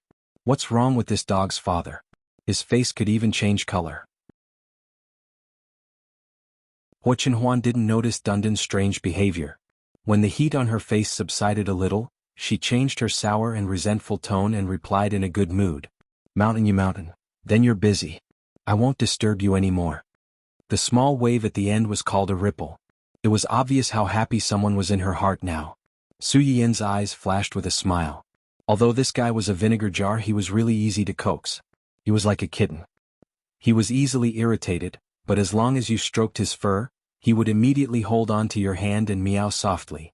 Su Yiyen had no resistance to this at all.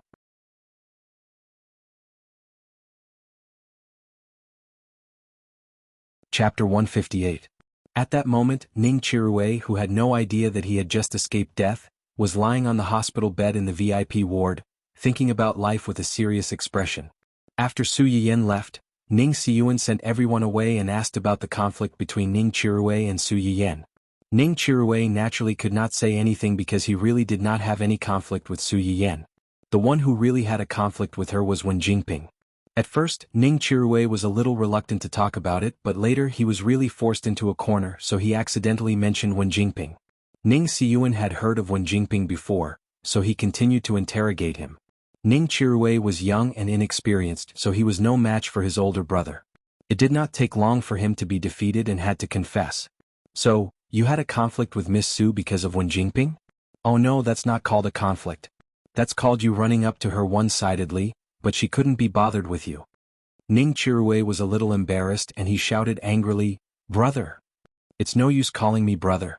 Tell me honestly, what did she tell you? She said that she and Hua Xiaofeng were in love, and they were engaged before Hua Xiaofeng and Miss Su got engaged. Hua Xiaofeng's parents disliked her family background and thought that she was not good enough for Hua Xiaofeng, so they took the initiative and arranged for him to get engaged to Miss Su. After Hua Xiaofeng found out about this, he also wanted to break off the engagement, but Miss Su already had feelings for him. Not only was she unwilling to let them be together, but she also considered herself the legal wife and went to their school to cause trouble for her. Ning Siyuan's face darkened and he sneered. What she meant was that she and Hua Xiaofeng were in love, and Miss Su was the third party in their relationship. It was only because of the engagement that Miss Su became Hua Xiaofeng's fiancée, so she had no choice but to be the third party? Ning Chirui glanced at his brother's expression and did not dare to answer. Ning Siyuan took a deep breath and continued to ask, How did she explain to you that Hua Xiaofeng took her to the Su family and asked to break off the engagement in public some time ago? She said that Hua Xiaofeng had asked his parents and the Su family to break off the engagement several times, but there was no result. His parents even threatened to lock him up at home until the two of them were married if he dared to mention breaking off the engagement again. They really had no choice but to make a big fuss at the birthday banquet to force the Su family to agree to break off the engagement. How could you believe this kind of nonsense? Ning Siyuan finally couldn't hold it in any longer and shouted, panting heavily, "How can you believe everything she says? Do you even have a brain? How many times did I tell you when you left home? What you see may not be the truth and what you hear may not be the truth. You have to think of a way to distinguish and investigate on your own. You don't want to be coaxed by a few casual words like this." Ning Chirui shrunk his neck and muttered indignantly, "Brother, how do you know that what she said must be false?"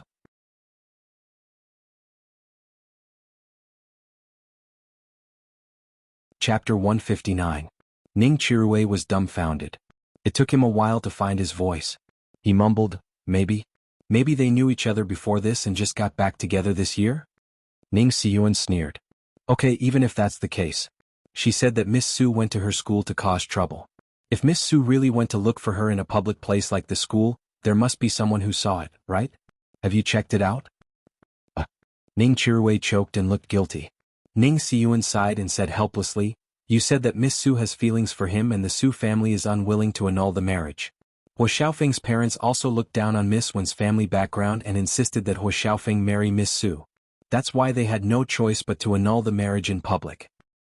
But according to my people's investigation, Hua Xiaofeng's parents might have done these things, but the Su family would never compromise." Compromise? What? Because family Hua begged the Su family to agree to this marriage. If it weren't for the fact that Miss Su's mother and Mrs. Hua were old friends, the Su family wouldn't even want to marry family Hua.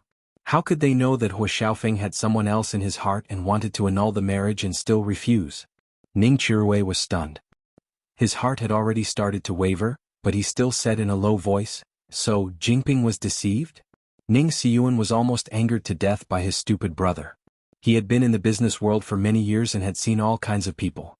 Ning Chirui had just mentioned it casually, but Ning Siyuan had already seen through Miss Wen's character. Even if there were some small discrepancies in the details, the events in the past few months had caused so many messy things. If one were to say that Miss Wen was truly ignorant of everything and was untainted like a white lotus in its prime, he really wouldn't believe it. His poor stupid brother was deceived and still helped count the money. He was so stupid. Is it her or you who was deceived? Think about it yourself. After saying that, Ning Siyuan left without looking back. If he stayed any longer, he was afraid that he would be so angry that he would forget Ning Chirui's illness and beat him up with his own hands. After Ning Siyuan left, Ning Chirui fell into an indecisive contemplation.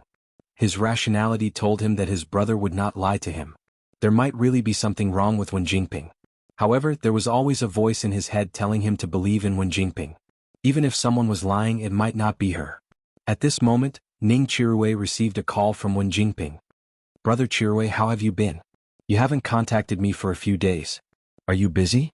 Ning Chirui listened to the familiar gentle greeting, and his mood was a little complicated. He whispered, "I've been sick recently." "Sick? Is it serious?" "Fortunately, it's already under treatment." "That's good." "Yes." Ning Chirui responded and did not say anything else. The conversation between the two also became cold. Wen Jingping frowned and felt a little depressed. In the past, when they chatted, Ning Chirui was always very enthusiastic.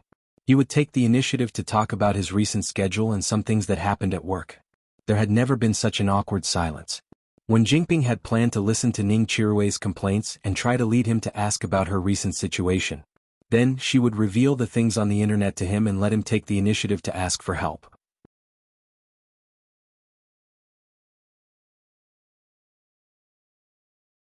Chapter 160. Wen Jingping was already anxious because of all the things that had happened in the past few days. Even though she knew that Ning Chirui was most likely her only hope now, she still felt suffocated. Her tone unconsciously revealed a little impatience. "I happen to be free these 2 days. Brother Chirui, which hospital are you in now? Can I come and see you?" If Wen Jingping had taken the initiative to look for him, Ning Chirui would have been more than happy to take the initiative to arrange all kinds of things for her and even send someone to pick her up in person. If the reporters outside took pictures of them, it would inevitably create some news. However, he had just been scolded by his elder brother, and his mind was still a little muddled. When he heard Wen Jingping's words, he suddenly felt a little uncomfortable and refused without thinking. Forget it. The smell of the hospital is heavy and there are many people. It's not convenient for you to come over. Although he said that, Ning Qiruwei still had a little thought in his heart. He thought that if Wen Jingping really cared about him, she would not care about this inconvenience and would definitely want to come and see him. But if she was just being polite, then, Wen Jingping, who did not know Ning Qiruwei's thoughts, was slightly relieved when she heard his words. She pretended to be regretful and said, "Okay then. Let's meet again when you recover, brother Qiruwei." Ning Qiruwei's heart suddenly turned cold. He frowned slightly and continued, "Then we may have to wait for a long time." "A long time?" Wen Jingping was taken aback. "Didn't you just say that it's not serious?" "It's not serious, but it's more troublesome to treat and will take some time." "How long will it take?" "At least 1 or 2 years." "So long?" Wen Jingping's face suddenly changed. "Then brother Qiruwei, what about your work during this time?" Ning Qiruwei narrowed his eyes. As his brother said, he was stupid but not hopelessly stupid. He was still sick, but a certain someone didn't care about what kind of illness it was that would take a year or two to recover. She didn't care about his current physical condition, what kind of pain he would experience during the treatment process, or whether he needed someone to accompany him. Instead, she only cared about his illness, whether he could still complete his job, and whether he could continue to stay in this industry. For a moment, Ning Qiruwei suspected that the person who was talking to him was not his friend, but a boss who prioritized the company's interests. "There's nothing we can do about it. Since we're sick, we can only put down our work. The company didn't make things difficult for me, but I'm afraid I won't be able to stay in the entertainment industry for the next year or two." As soon as Ning Qiruwei said this, Wen Jingping's heart skipped a beat. The entertainment industry looked glamorous, but it was actually very fickle. Ning Qiruwei was a popular newcomer promoted by their company. He seemed to have a bright future, but if he really did not show up for 2 years, how many people would remember him?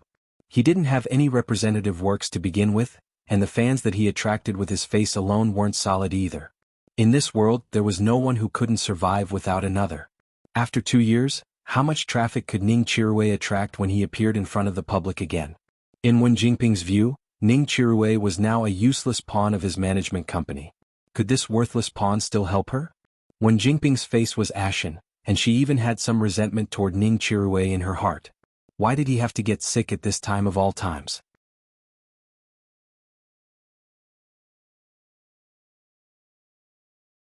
Chapter 161. Ning Qiruwei waited for a long time, but Wen Jingping did not respond. The coldness in his eyes intensified. "Let's not talk about me. How have you been recently? Is work going well?"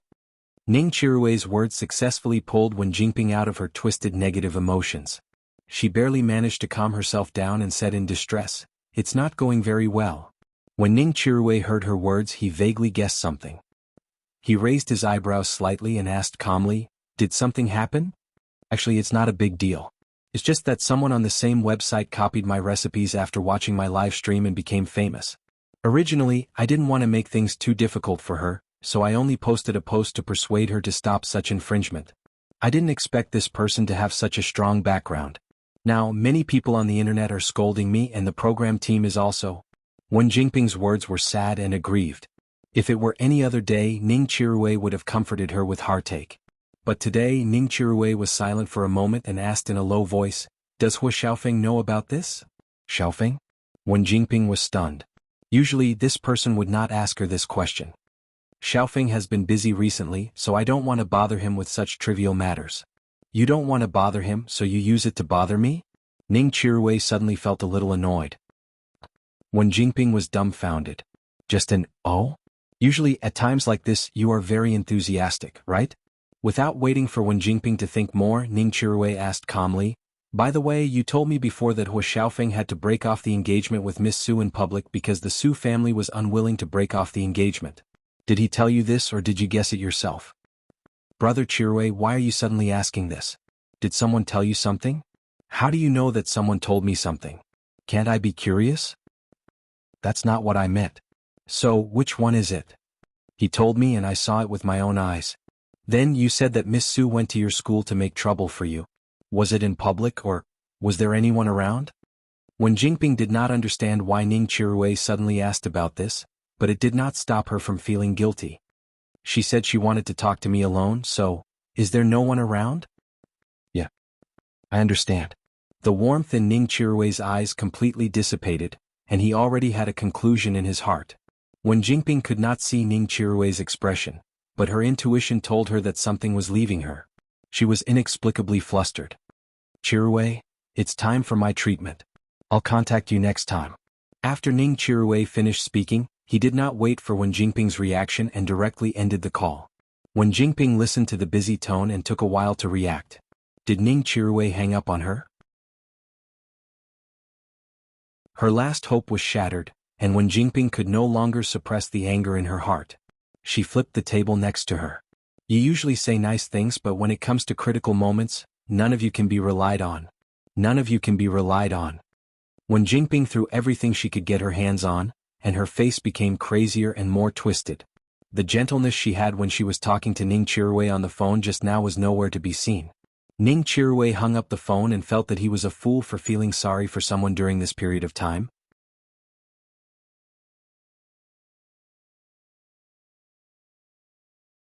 Chapter 162.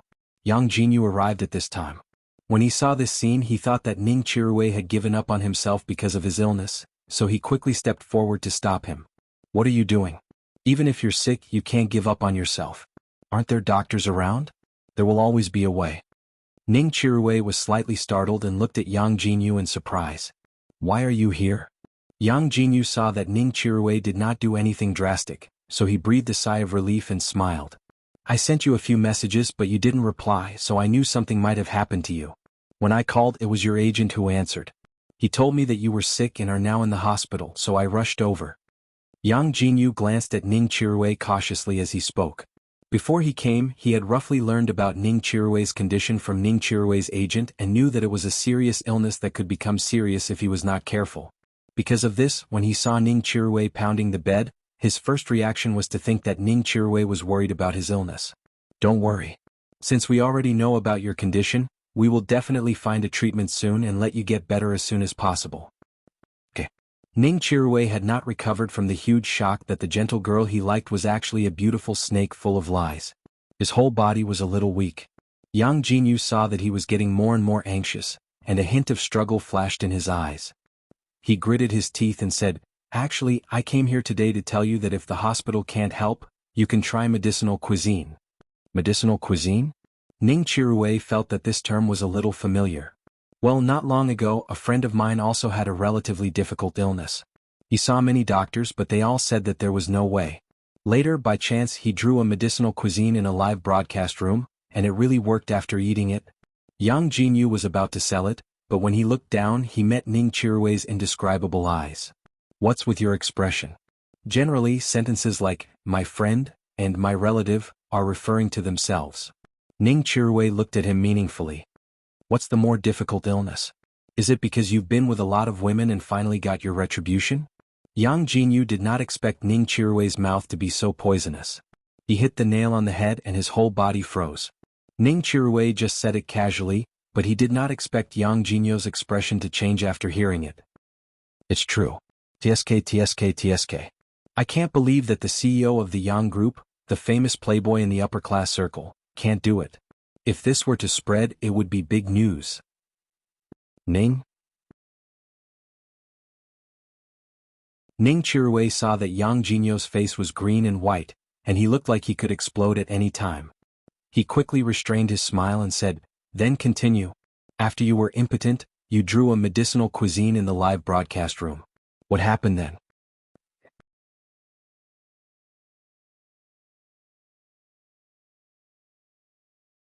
Chapter 163. Your whole body is warm? Ning Qiruwei's focus was a bit off. He glanced at Yang Jinyu again and said with a half-smile, So that person is really you. Otherwise, how could you know so clearly? Yang Jinyu was speechless. As the two were talking, Ning Qiruwei's agent suddenly opened the door and walked in with 2 heavy lunch boxes in his hands. Qiruwei, your dinner is here. It's so late and you haven't eaten yet? Yang Jinyu frowned slightly and stepped aside to make room for his agent. The agent skillfully set up the table, opened the lunch boxes and took out a bowl of soup, porridge and a fish. As soon as the box was opened, the aroma of the food inside immediately wafted out and spread throughout the ward. Ning Chirui muttered uncomfortably, "It smells quite good." Yang Jinyu was completely dumbfounded. He glanced at the 3 familiar dishes on the table, especially the fish. When watching the live broadcast, he and the other audience members were jealous that the fish would end up in someone's stomach. As a result, this fish appeared so blatantly in front of him and on his good friend's dinner table. This. Yang Jinyu pointed at the fish with a trembling finger, looking like he could faint at any time. Ning Chirui was shocked. "What's wrong with you? Are you having a stroke?" Yang Jinyu wiped his face and slammed the table. "Where did you get this food?" "My brother found a doctor to treat my illness. This food was sent by the doctor. He said that eating it together would be good for my illness." When Yang Jinyu heard this, he finally couldn't help but swear. *CK. He now felt that he had just exposed his shortcomings and tried to sell benefits to his good friend. Was really stupid. Su Yiyan, who did not know that she had been discovered by the audience and was on the verge of exposing herself, was busy preparing the next few dishes. Considering Hua Qinhuan's taste, Su Yiyan made boiled pork slices, mapo tofu, dry-fried pork ribs and Sichuan-flavored hoof soup this time. These dishes were the type that had a strong taste. As soon as they were out of the pot, the smell drifted all the way out of the kitchen, attracting the gluttonous worms. When Su Yiyan finished cooking, Mr. Su and the others' necks were almost stiff. Su Yiyan took out a portion of the dishes and packed them up. Then he asked someone to bring the dishes out first. At the fastest speed, he stir-fried the sweet and sour pork and scrambled eggs with tomatoes. Cheng Xiuqin and the others had eaten a lot of spicy boiled fish when she made it last time. They probably liked the taste of this dish.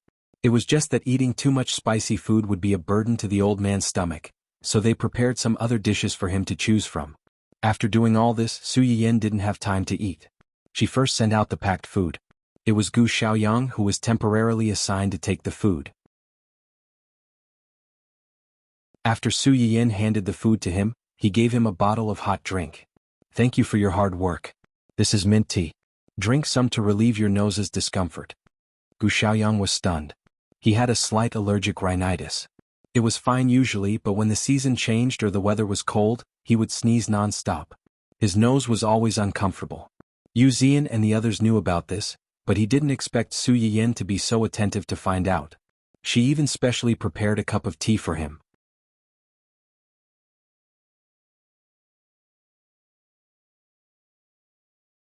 Chapter 164. This had nothing to do with Su Yiyan's attentiveness. She only knew that Gu Xiaoyang had rhinitis because she had heard others mention it when she was with Hua Qinhuan in her previous life. In her opinion, anyone who treated Hua Qinhuan well was one of her own. Since he was one of her own, it was no big deal for her to take care of him. After sending Gu Xiaoyang off, Su Yiyan suddenly heard a system notification in her head. "Congratulations on snatching the female protagonist's golden finger, progress +5. The current progress is 10%. Please continue to work hard and snatch more golden fingers from the female protagonist as soon as possible to change her fate." Su Yiyan suddenly stopped in her tracks and said in surprise, "It increased by 5% all of a sudden? What happened?" She had worked so hard to do live broadcasts and beat up Hua Xiaofeng in the beginning, but she only managed to increase the progress by 5%. After testing, Ning Chirui, who was an important assistant to the female protagonist in the early stage, has deviated from the main plot and indirectly affected the development of the male and female protagonists in the later stage. Therefore, the progress has increased by 5%. Deviated from the main plot means Ning Chirui is no longer the female protagonist's assistant. Just now, he blacklisted the female protagonist after talking to her. Blacklisted? Other than someone who had completely seen Wen Jingping's true colors, Su Yiyan could not think of any other reason that would make this former bootlicker voluntarily blacklist the main character. It was not in vain that I spent so much effort to treat him. At least he realized that he was wrong. Otherwise, no matter how good I am, I can't cure his brain. After sighing, Su Yiyan was in a good mood and hummed a tune as she entered the house. She was not the only one who was in a good mood. Hua Qinhuan looked at the steaming dishes in front of him. At a glance, he could tell that the dishes were prepared according to his taste. He glanced to the side and accurately caught the movements of Yu Zian and the other two's throats. "Does it smell good?" The three of them were stunned and looked at each other stupidly. Yu Zian then replied expectantly, "Yes. Huo Chenhuan nodded solemnly and said, "Yes. Even if it smells good, I won't let you have it. It's all mine." "That's it?" Yu Xian's head was filled with question marks. This was different from what he had imagined. Huo Chenhuan continued to eat under Yu Xian's resentful gaze with a clear conscience. The spicy boiled meat slices had similar ingredients to the spicy boiled fish, but it lacked the freshness of the fish and had the softness of the steamed meat. It was crisp and tender and went well with rice. The mapo tofu crumbled with a single poke. It could only be scooped up with a spoon and swallowed without chewing. Needless to say, the pork ribs had a slightly spicy meat aroma. Paired with the refreshing cucumber, it made people want to swallow their tongues. Lastly, he drank a mouthful of pork trotters soup. The gelatinous substance of the pork trotters had already melted into the soup. It was fragrant and mellow, and the aftertaste was endless. After Huo Chenhuan tasted the food one by one, she seemed to have thought of something. She raised her head and looked at the three of them. "Have you guys eaten yet?" "Yes. What are you eating?" Huo Chenhuan was so talkative today that the few of them were a little overwhelmed. Nutrient solution. Nutrient solution. The food was delivered from Chuanyan Restaurant. Chuanyan Restaurant was a famous high-class restaurant in the city.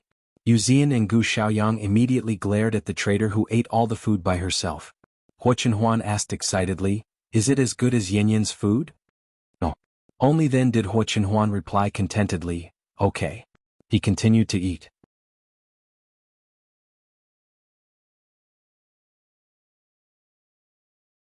Chapter 165. The three pitiful bachelors had to watch their young master eat delicious food in the middle of the night. Not only were they drooling, but they were also forced to accept the critical hit from the couple. Fortunately, Su Yayan gave Gu Xiaoyang a bottle of peppermint tea before she left. It finally soothed a certain someone's heart that was riddled with holes because of his young master. However, as soon as he took it out, the faint fragrance attracted the attention of the two people beside him. "What's that in your hand?" The sharp-eyed Yu Xian could tell that the subtle fragrance came from the thermos flask in Gu Xiaoyang's hand. Gu Xiaoyang did not hide it. He poured a small cup from the flask and drank it. The coolness of the mint paired with the mellowness of the tea was refreshing. His nose, which had been a little stuffy for the past 2 days, seemed to be much better, just as Su Yian said. "This is mint tea. Miss Su gave it to me. She said that it can relieve the discomfort in my nose." Yu Xian and Yu Xian were stunned when they heard Gu Xiaoyang's words. They looked at each other and said, "How did Miss Su know about your nose?" Maybe young master told her? Perhaps it was because she was observant enough to notice it. Anyway, she knew about it and specially prepared this for me. As a qualified Su boaster, Yu Xian stared at the bottle in Gu Xiaoyang's hand. He was touched and envious. "That's great. Our future young madam is really a heartwarming little angel. Not only does she think of young master wholeheartedly, but she also cares about young master's subordinates and makes medicinal cuisine for us. You don't know, but the medicinal cuisine in Miss Su's live streaming room is really priceless now. It's made with freshly cultivated ancient earth herbs. You can't buy it even if you have the money." Yu Xian's eager little eyes were so obvious that it was hard for Gu Xiaoyang to ignore it. After hesitating for a moment, he poured a small cup and handed it to Yu Xian. "Try it." Yu Xian's eyes lit up. He took the half cup of mint tea and drank it carefully. After he was done, he sighed with satisfaction. "It's delicious." Zui Yanbai was not very interested in the tea. Now that he saw the two of them like this, he was interested and took the initiative to ask, "What about me?" Gu Xiaoyang immediately took 2 steps back with the bottle in his arms. He waved his hand and said in disdain, "Go away, go away. You still have the nerve to say that. We were so busy today that we even drank nutrient solutions for dinner. You, on the other hand, ordered takeout from a high-end restaurant and ate it all by yourself." Yu Xian echoed, "That's right, traitor.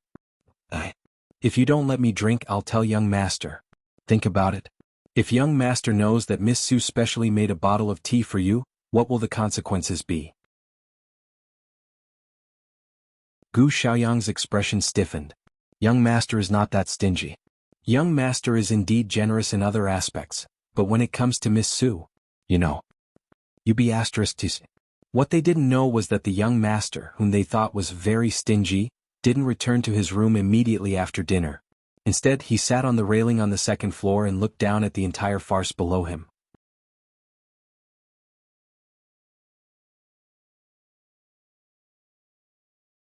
Chapter 166. Su Yiyan went upstairs after having dinner with her family. As soon as she entered the house, she received a video call from Hua Chenhuan. Her eyes lit up. Have you eaten? Do you like the food I made at night? Is there anything you particularly like? I'll make it for you next time. Hua Chenhuan looked into Su Yiyan's sparkling eyes and smiled unconsciously.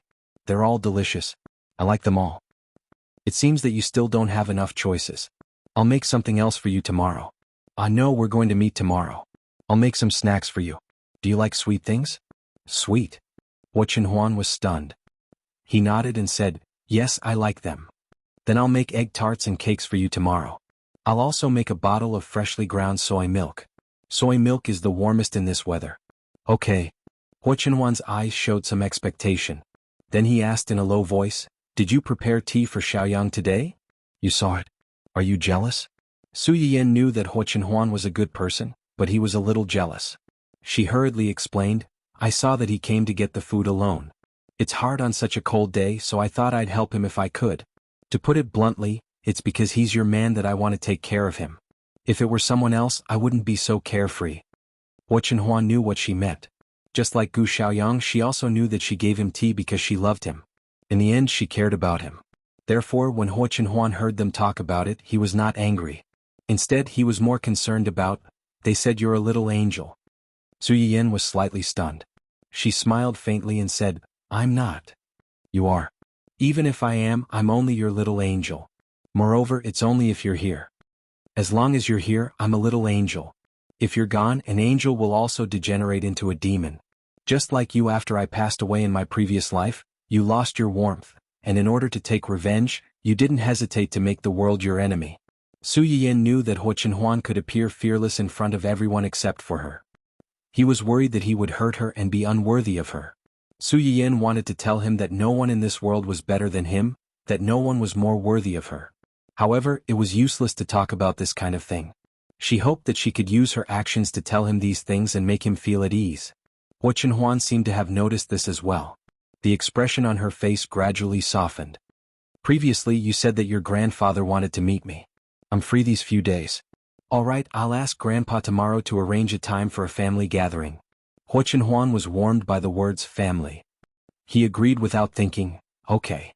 Dun Dun, who was standing guard not far from Hua Chenhuan, seemed to have heard these 3 words. It ran over and barked at Su Yiyan.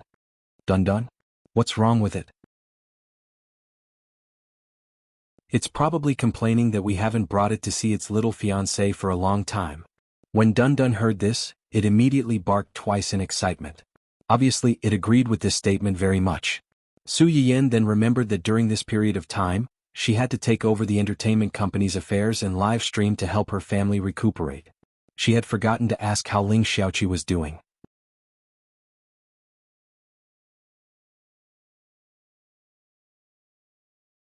Chapter 167. Poor Zai Zai thought that this matter was over, but when it was suddenly mentioned again, it immediately exploded. It roared at its owner with all its might, resolutely refusing to do this inhumane thing. Su Yiyan was amused by her dog's emotional and sorrowful barking. After laughing for a while, she said compassionately, oh, I forgot. If you get a vasectomy now, even if Hua Hua is willing, you won't have the chance to make it give birth to a puppy for you. So forget it. Woof, Dun Dun's last bark was sorrowful. Coupled with its sad little eyes, those who didn't know would think that they were abusing dogs. Cough, literally abusing dogs. Okay, I'll ask about your mother-in-law's recent situation first. In 2 days I'll take you to see the love of your dreams. You'd better behave yourself these few days. Don't always cause trouble. Otherwise I won't take you, okay? Dun Dun barked again. It obediently lay on the table and looked at her with eager eyes as if to say, I'm good, you have to keep your promise. Su Yiyan really couldn't do anything about this clown. She turned to Hua Chenhuan and said, take good care of our Zai Zai. See you tomorrow. See you tomorrow. The next day, Su Yiyan got up early to prepare the snacks that she had promised to make for Hua Chenhuan the day before. The egg tart liquid was not complicated. She just had to mix it according to the ratio. The real difficulty was making the egg tart skin. The process was particularly complicated and time-consuming. Aunt Li was already used to her young mistress running to the kitchen for no reason. She would always make some dishes that she had never seen before, but they were extremely fragrant. At first, Aunt Lee was a little worried that her master's cooking skills were so good that she would lose her job. Later, she saw that the masters of the house didn't mention this matter much. Usually when Su Yiyan didn't cook, they would all eat the food she made. She gradually felt relieved. When she saw Su Yiyan walking around in the kitchen as if she was looking for something, she couldn't help but ask, "Young mistress, are you looking for something? Do we have a mixer at home?" "Yes, yes. It's just that I don't usually use it. It's all in the corner. I'll find it for you." The family usually ate stir-fried vegetables, so this blender really didn't have much use. It was only occasionally used to make juice, so it was no wonder that it was thrown in a corner and couldn't be found. "Miss, are you going to make juice today?" Aunt Lee asked curiously as she moved the blender out. "No, I want to make some egg tarts and cakes." Egg tarts and cake. It was another dish she had never heard of. As if seeing Aunt Lee's surprise, Su Yiyan smiled and said, "I'll make more in a while and let you all have a taste." Okay. Then I'll go out first. If Miss needs any help, just call me." Most chefs didn't like to be watched by others when they were cooking. Aunt Lee was tactful and left first. Yes. After sending Aunt Lee away, Su Yiyan found some flour with high and low gluten. After spending nearly an hour, she finally made dozens of egg tarts. After that, she put the egg mixture in and baked it in the oven for more than 10 minutes. After putting the egg tarts in the oven, Su Yiyan began to make small cakes. The cake base was easy to make, but after the cream was made, Su Yiyan tried to draw a cartoon version of herself and Hua Chenhuan on the cake for a while. She found that it was a little difficult, and the finished product wasn't particularly good-looking.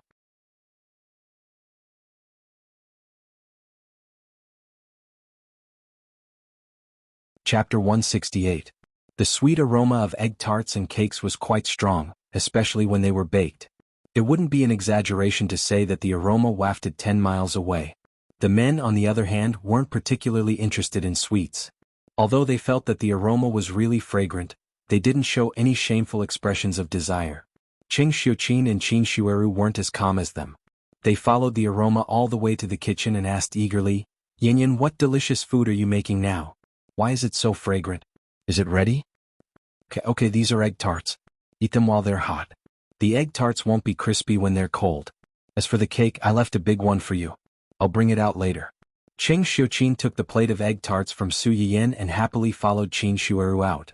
As soon as she walked out of the kitchen, she couldn't help but take one and stuff it into her mouth with a look of enjoyment. "It's delicious. If I knew that Yanyan had talent in this area, I would have let him learn it earlier. Even if you say that, you have to be willing to do it. But Yanyan's food is really delicious. Not only have I not continued to lose weight these days, I've gained a lot of weight. If this goes on, I won't bear to go back." "Then don't go back so quickly. Stay for a few more days. There's nothing to do anyway. It's not a bad thing to let Yanyan nourish your body more." Qin Shueru subconsciously touched her stomach and smiled. She didn't say anything else. Su Yiyan spread cream on the big cake. After she finished painting it, she asked Aunt Lee to bring it out. She asked her to help distribute the remaining egg tarts to some of the old servants who had worked in the house for a long time. She carefully put the egg tarts and the only small cake into a paper box and packed it. Then she took the boiled hot soy milk and went out. As soon as she walked out of the small kitchen, she ran into her grandfather. "Are you going to see that kid from the family Hua?" "Yes." Old Master Cheng snorted. After expressing his dissatisfaction, he got down to business. "I've done what you asked me to do." "Thank you, Grandpa. I knew Grandpa was the best. As long as you make a move, there is nothing you can't do." Old Master Cheng felt smug from the compliment, but his face was still taut as he sternly said, "Don't flatter me. Have you really decided to hand over this matter to the Research Institute? You have to know that these things will bring you great benefits if you take them out. No matter how great the benefits are, it's useless if you don't have the life to enjoy them. This was never what I wanted. It's fine to give it to the Research Institute. At least they can help me withstand some external pressure. Moreover, didn't you also fight for some convenience for me? Just in terms of the price, I have enough right to decide and share. With this alone, I think I won't have to worry about food and clothing for the rest of my life even if I don't take the family's money." Whether it was money or reputation, neither was the most important thing to her.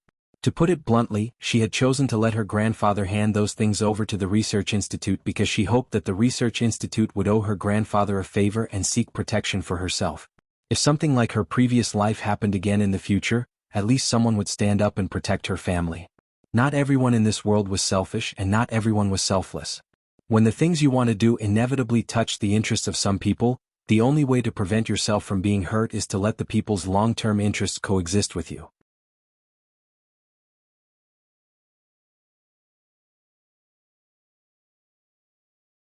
Chapter 169. Old Master Ching seemed to have seen through her thoughts. Feeling helpless and distressed, he rebuked her. "You're so promising. My grandfather, father, brother, uncle and future husband are all so outstanding. Why do I need to be so promising?" What she wanted from the beginning to the end was for herself and her family to be safe and successful for the rest of her life. "I'm relying on you to protect me for the rest of my life. You can't get rid of me even if you want to."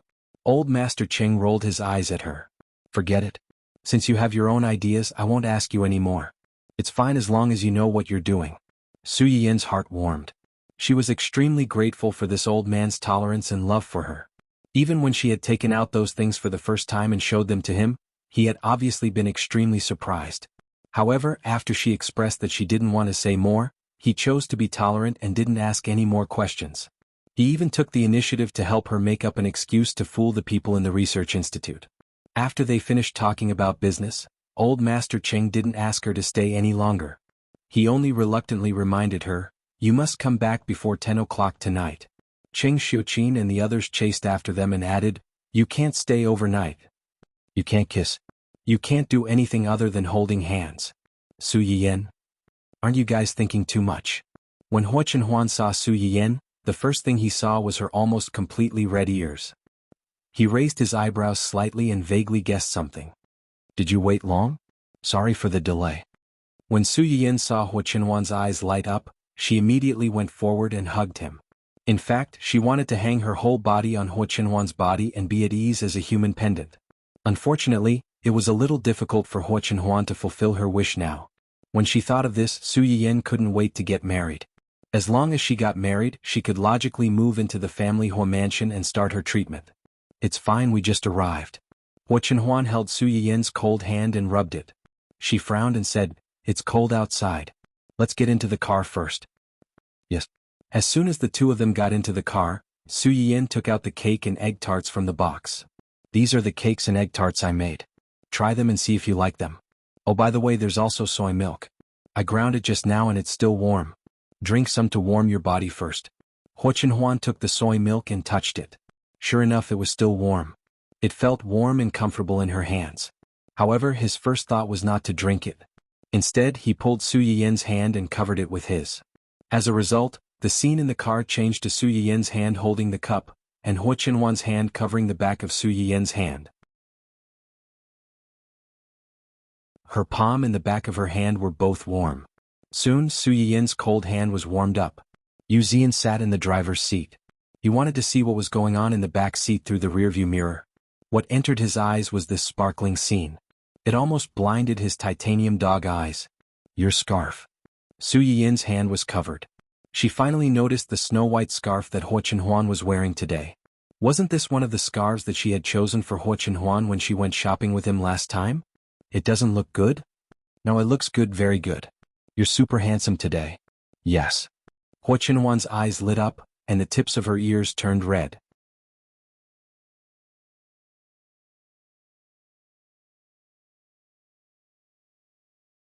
Chapter 170. Su Yiyan held the cup of soy milk for a while and felt that her hands had warmed up a little. She began to urge Hua Chenhuan to eat. "Try this egg tart. It's been baked for a while and it's a little cold. The outer skin might not be as crispy as before." Hua Chenhuan took a bite of the brightly colored egg tart from Su Yiyan's outstretched hand. The slightly cold skin of the egg tart was a little chewy, and the golden liquid was soft and fragrant, just like the person beside her. "It's delicious. I'm glad you like it." Su Yiyan breathed a sigh of relief and took out the exquisite little cake. "I wanted to draw two people and a dun-dun, but I found it difficult to draw people. Let me practice a little more. On the day of our wedding, I'll make a big cake and put it in the living room of the old mansion. What do you think?" Hua Chenhuan's eyes lit up when he heard that. "Okay." Su Yiyan was relieved to see that Hua Chenhuan didn't reject the two things. She passed the other one she prepared to Yu Zian. "Time is limited and it's a little troublesome to make a cake. I only made two. One is at home and the other is for your young master. I made quite a lot of egg tart. Take it back and try it with the others later. Yu Zian, who was driving, was almost moved to tears. He instantly forgot about the anger from being abused. While waiting for the car, he hurriedly took the box that Su Yiyan passed to him.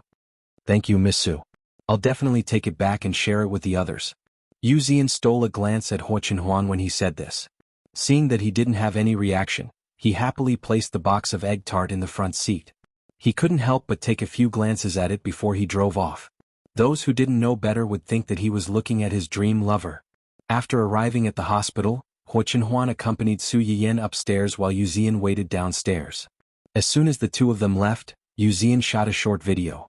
It was a 360-degree loop, trying to capture all the scrumptiousness of the egg tarts in this short video.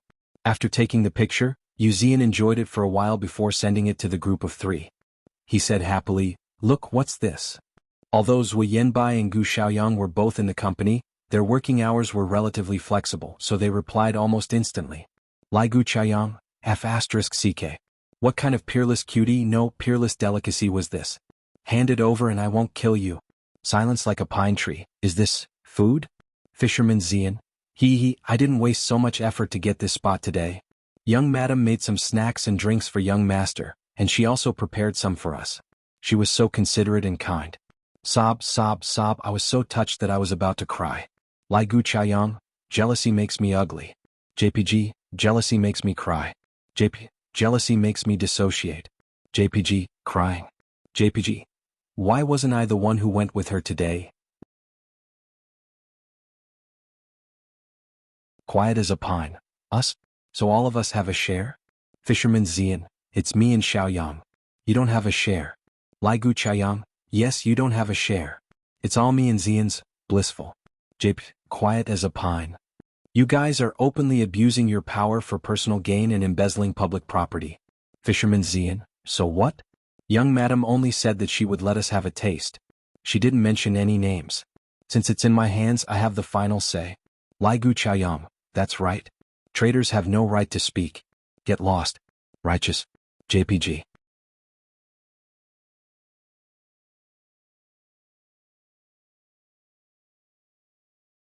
Chapter 171. Su Yiyan did not know that the snacks she made had once again witnessed a fake brotherly relationship. When she wheeled Huo Chenhuan into Ning Chirui's ward, she was surprised to find that there was another person in addition to Ning Xiyuan. This is... Su Yiyan frowned and looked displeased. She had confirmed the time of visit with the Ning brothers before she came, and this person was still in the ward at this time. Obviously the brothers had agreed. Su Yiyan was a little dissatisfied with the way the two brothers casually revealed the fact that she had treated Ning Chirui to others. As if he could read Su Yiyan's mind, Yang Jinyu quickly stepped forward like a little fanboy and wanted to hold Su Yiyan's hand. Su Yiyan was shocked, and Huo Chenhuan immediately pulled Su Yiyan to her side. Her sharp gaze was like a sharp knife cutting at Yang Jinyu. What do you want to do?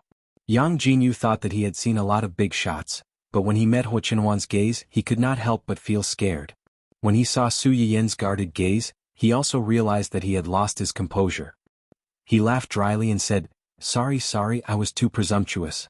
My name is Yang Jinyu and I'm Chirui's good friend. I was worried when I found out that Chirui was sick.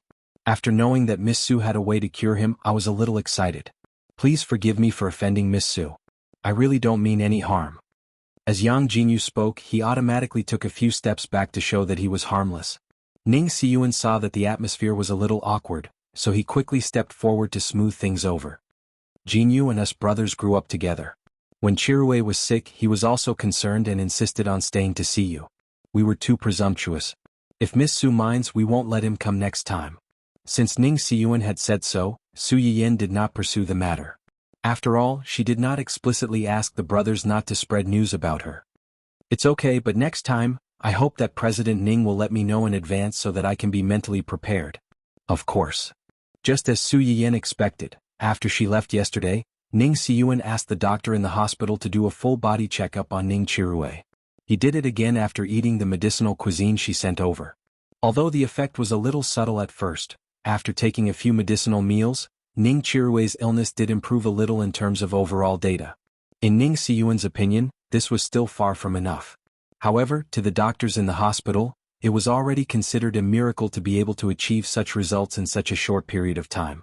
Although Ning Xiyuan didn't know much about medicine, he could tell from the doctor's reactions that Su Yiyan was truly capable and wasn't trying to be mysterious.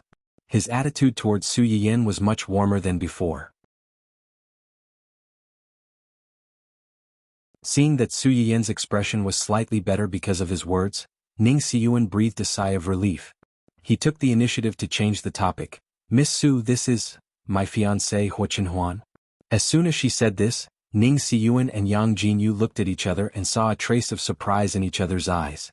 They had heard of Hua Chenhuan's name before, but they did not expect to meet him here. Moreover, seeing how this person was subconsciously protecting Su Yiyan just now, the groundless rumors outside would probably be false.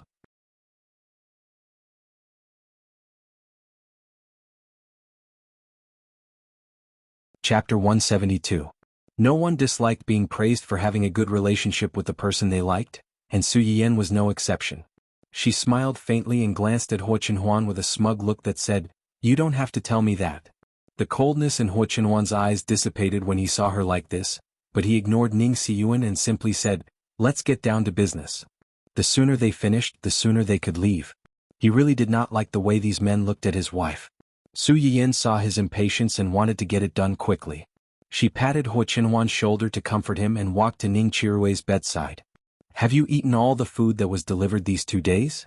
After Ning Chirui saw Wen Jingping's true colors, he also understood that he had been used as a tool and wrongly blamed Su Yiyan. Now that he saw Su Yiyan, he felt uncomfortable and hesitated for a long time. In the end, it was Ning Xiyuan who answered for him. "Yes, I asked someone to watch him eat. He ate all of it, not leaving anything behind." Su Yiyan saw Ning Chirui's embarrassment and thought of the system's announcement yesterday.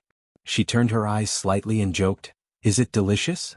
Ning Chirui's expression became more and more uncomfortable, but Yang Jinyu suddenly jumped out at this time and said, "It's delicious. When it was delivered, I happened to be next to it. That smell. TSK, it really makes people salivate. Especially that fish." Whenever Yang Jinyu thought of that smell, he could not help but show an intoxicated expression on his face. When he interrupted, Ning Chirui was unhappy. "You haven't eaten it, how do you know it's delicious? You still have the nerve to say that. Brother, I usually think of you first when I have something good. You're not even willing to give me a mouthful of fish or even a mouthful of soup. What's the use of having a brother like you? Don't forget, I'm a patient now. Those dishes were originally made for me. You snatched food from a patient and still have the nerve to tell others. Do you have any shame? Shame on you." Su Yiyan was speechless. Did he overturn the boat of friendship just because of a mouthful of food? What kind of fake brotherhood was this? After Ning Chirui finished rebuking Yang Jinyu, he suddenly felt a chill on his back. He looked around in confusion and instantly met Hua Chenhuan's cold gaze. Ning Chirui was speechless. Damn, what was wrong with this person? He looked like he wanted to eat someone. Just as she was panicking, she heard Su Yiyan ask a question even though she already knew the answer. "So, you don't think those dishes taste good?" Ning Chirui was slightly startled. He finally blushed and said reluctantly, "It's delicious.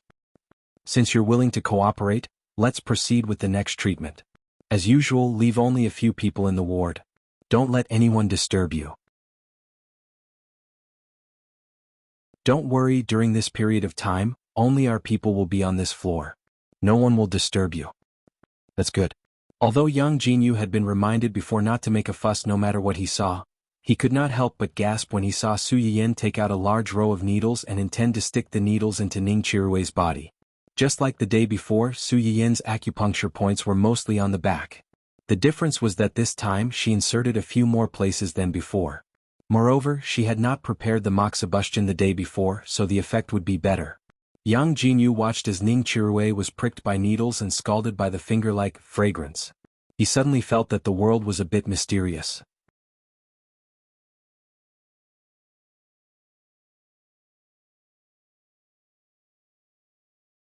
Chapter 173. Compared to Yang Jinyu, who was doubting his life, Ning Chirui did not feel good either. Su Yiyan touched his body with a familiar scent, but it did not hurt much. Just like what Yang Jinyu thought, he also felt that his whole body was fragrant. He could eat it after adding some salt and other seasonings. Thinking of the delicious food Su Yiyan sent over not long ago, Ning Chirui wondered if he was the meat on the chopping board in Su Yiyen's eyes. Of course, this was not the most important thing. The most important thing was that the burning thing on his body was actually quite hot. But every time Su Yiyen's hand touched his back, he could not help but shudder inexplicably. Was this also a sign that the treatment was working? Siyuan, can this really cure the disease? I think Chirui is going to be pricked like a hedgehog. Ning Siyuan looked at the inexplicably scary needles on his brother's back and raised his eyebrows. It does look scarier than yesterday. That's what I said, but the data can't fool people. Since you want to cure the disease, you have to suffer a little. Getting well is the most important thing. Yang Jinyu was speechless. He was indeed his brother. He could not refute him. After Ning Siyuan finished speaking, he did not look at Su Yiyen and Su Yiyen. Instead, he turned to look at Hua Qinhuan, who was not far away. He had long heard that this family Hua was indifferent and scary. Because of her health, she did not see outsiders all year round. Now that he had met her, the rumors were true. It was just that when facing Su Yiyen, she would always carefully hide her scary hostility, as if she was afraid of hurting her. This conclusion made Ning Siyuan a little surprised, but it was surprisingly compatible with the two people in front of him. It seemed that the rumors outside were somewhat credible, but some were not. These two people were said to be forced into a marriage, but in fact they were already in love with each other. If word got out, who knew how many people would be shocked? While countless thoughts flashed through Ning Siyuan's mind, Su Yiyen had finally inserted all the needles into the corresponding acupoints. After that, she still needed to leave the needles for another 20 to 30 minutes and gently twist the needles occasionally. When Yang Jinyu saw that Su Yiyen had stopped, he thought that she was done. He sneaked up to Ning Chirui and asked in a low voice, "Brother, are you okay?" Ning Chirui looked up at him and said weakly, "I think I can still be saved." Pfft. Su Yiyen almost laughed out loud. "Alright, don't make it sound like I'm abusing you. You're so comfortable that you're about to fall asleep. Do you want me to rescue you in your dream?" Ning Chirui's face turned red. He recalled how he had inexplicably fallen asleep the last time. Now that he thought about it, he still felt inexplicably embarrassed. She must have done something when she stabbed herself. She must have. Half an hour later, Su Yiyen pulled out all the needles that had been inserted into his body. His forehead was covered in a layer of sweat. Just as she exhaled, a hand reached over and wiped the sweat on her forehead. "Are you tired?" "I'm okay." Su Yiyen enjoyed Hua Qinhuan's thoughtfulness with a clear conscience. Her eyes were sparkling as she said, "I've made you wait for so long. You must be bored, right?" Hua Qinhuan shook her head. "I'm not bored. I'm happy just watching you do nothing." Su Yiyen was taken aback and then she smiled foolishly. Yang Jinyu and Ning Siyuan, who were caught off guard and fed a mouthful of dog food, were speechless.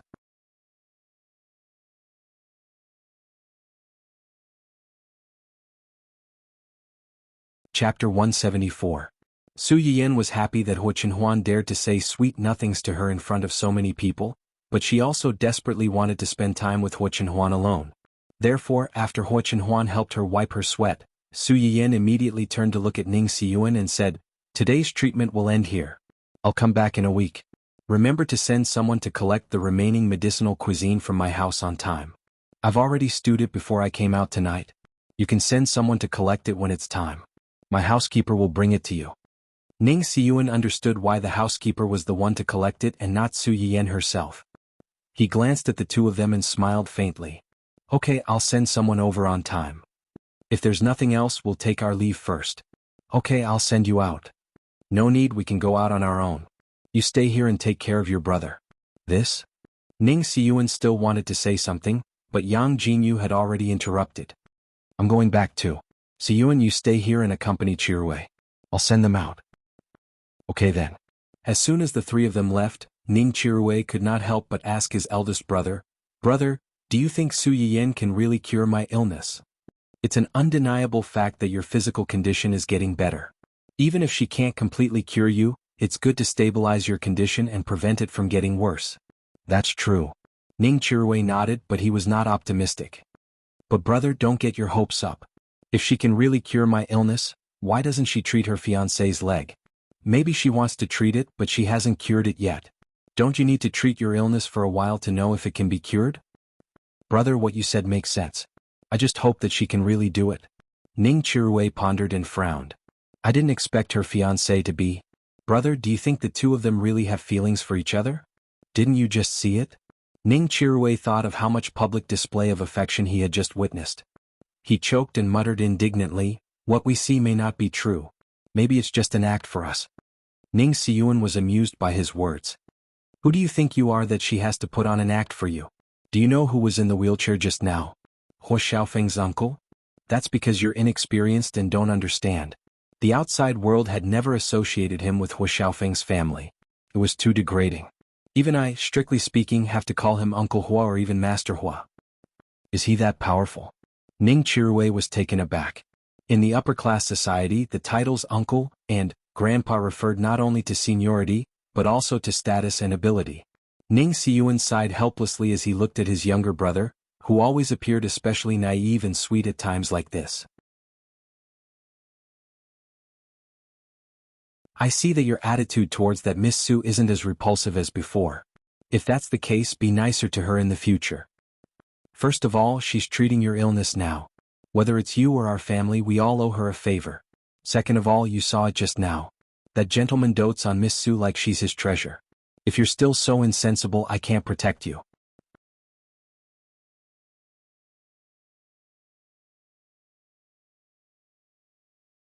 Chapter 175.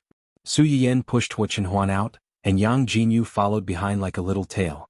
Along the way, he didn't find a chance to talk to Su Yiyan.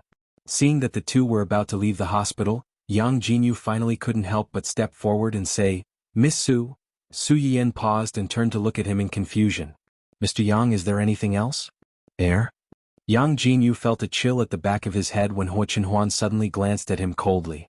But when he thought of his own situation, he braced himself and went to Su Yiyan's side and whispered, Miss Su, are you the streamer of Yanyan's little Yanyan kitchen?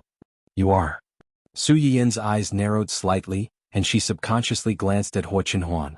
After seeing that she didn't seem to hear Yang Jinyu's words, she frowned and said, What Yanyan's little kitchen? I've never heard of it. Su Yiyan's reaction was within Yang Jinyu's expectations. He hurriedly explained, Miss Su, don't be nervous. I'm a loyal viewer of your live broadcast room, and I was lucky enough to be selected by you before. You are? Su Yiyan's words were tantamount to admitting that she was the streamer in disguise. Ahem. Yang Jinyu touched his nose and seemed to be a little embarrassed to admit his ID.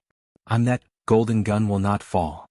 Su Yiyan suddenly realized that she still had an impression of this ID. After all, he was a frequent guest of her live broadcast room who often gave her a large reward, and she couldn't forget his name even if she wanted to. This could also explain why he was so excited when he saw her in the ward. Seeing that Su Yiyan seemed to remember him, Yang Jinyu's eyes lit up.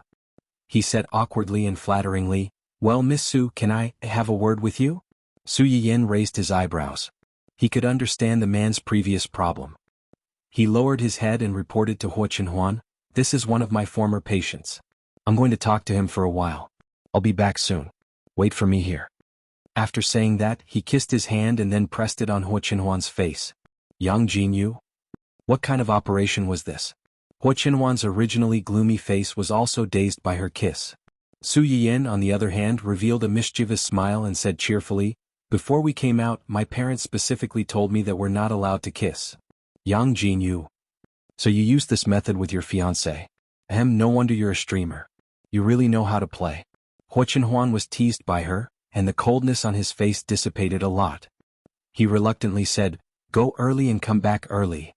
Just a few words. I'll be back soon. After saying that, he winked at Yang Jinyu. Yang Jinyu understood and hurriedly led Su Yiyan to a long corridor not far away.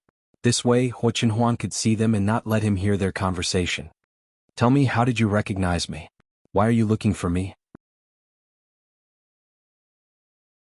It was purely an accident that I recognized you. Yesterday, I went to the hospital to visit Qiruwei, and his agent happened to come over to deliver dinner to him.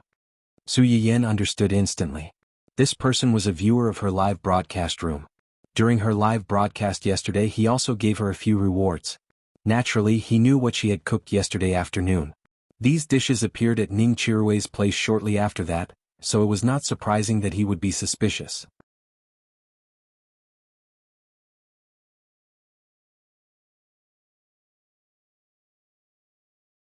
Chapter 176.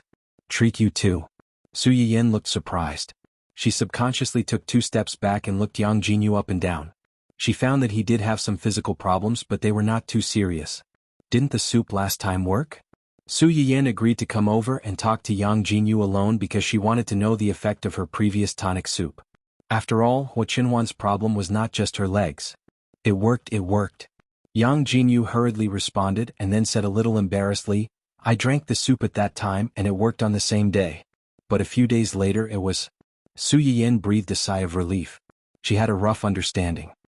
In other words, you did have some effect after drinking my soup, but a few days later you relapsed. Yeah. Then, what have you been doing these past few days? Yang Jinyu's expression was slightly stiff. When he mentioned these things to Ning Qiruwei before, he was still confident and proud. But when it came to Su Yiyan, he only felt indescribably embarrassed. Just like before with my girlfriend? You know. Su Yiyan blinked and laughed out loud. No, I'm very pure. I don't know anything. Yang Jinyu. Before saying this, could you please take back the dog food you fed me before? Fortunately, after teasing him, Su Yiyan did not make things too difficult for Yang Jinyu. She went back to the topic and said, so, after the soup worked, you couldn't wait to do it with your girlfriend again. Yeah. Su Yiyan sighed and said earnestly, young people, you can't fool around just because you are young. If something really goes wrong, it will be too late to regret it. Yang Jinyu wanted to cry. He was a man in his late 30s, and he was being lectured by a girl who was a few years younger than him. He felt a little embarrassed, but he had to agree. Yes, you are right. I have a rough idea of what your illness is. Su Yiyan glanced at him and gave him a heads up. But after this experience, you should have realized that although my medicinal cuisine can help you recover, if you don't take care of yourself for a period of time, your body will still be emptied out sooner or later. Then what should we do? I can help you treat it, but you have to know your limits. Appropriately. Control yourself. Otherwise, even if I can cure your illness, I won't be able to cure your own death. Although Su Yiyan's words were not very polite, his words were crude but reasonable. Yang Jinyu blushed and hurriedly said, as long as Miss Su can help treat it, I promise to keep myself clean from now on and abstain from sex. Being able to use it and not being able to use it were two completely different concepts. When it came to a man's dignity, Yang Jinyu decisively chose the former. Well, I don't plan to go home for the time being. You can do a full body checkup yourself, and then send me the medical report by private message. I will look at it when I go back. Yang Jinyu's physical condition was not complicated. Years of unrestrained sexual activity had made his body weak and weary. Simply put, his body was hollowed out.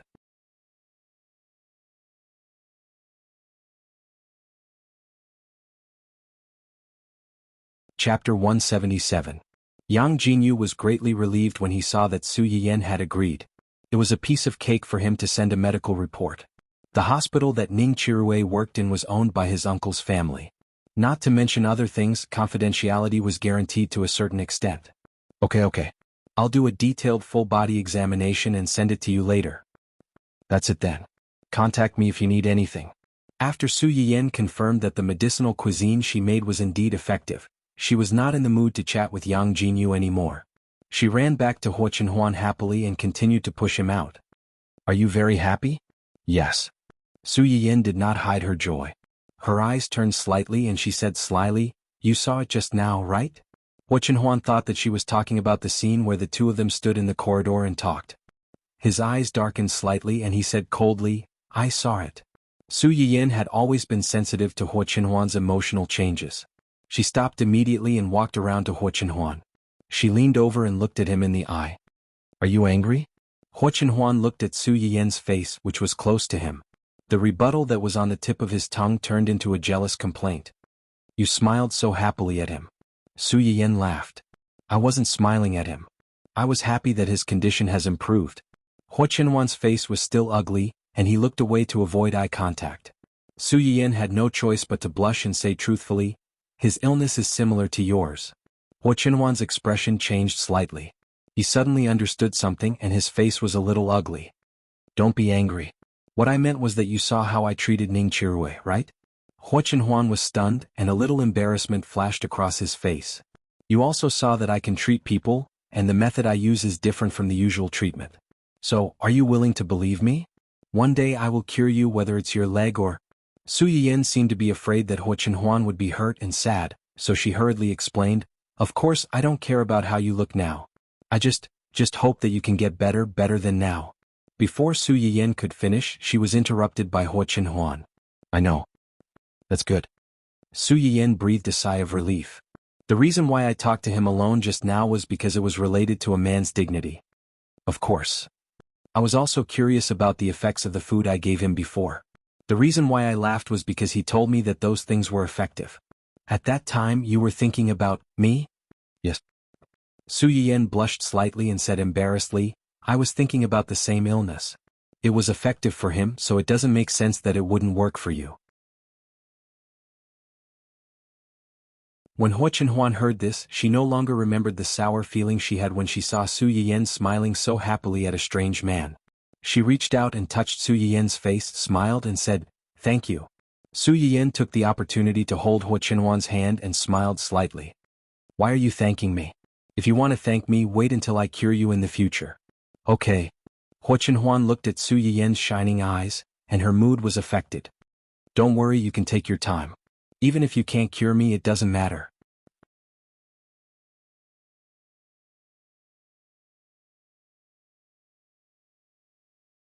Chapter 178. Su Yiyan was a little unhappy when she heard what he said. "What are you talking about? I can definitely cure you. When I'm ready in all aspects and gradually become proficient in acupuncture, I'll treat you. One day I'll let everyone see a brand new you." "Ready in all aspects and gradually become proficient in acupuncture?" Hua Chenhuan repeated Su Yiyan's words. Her eyes flashed and she probed, "So, the reason why you're treating them is to practice?" Su Yiyan was stunned. Her little trick had been exposed unexpectedly.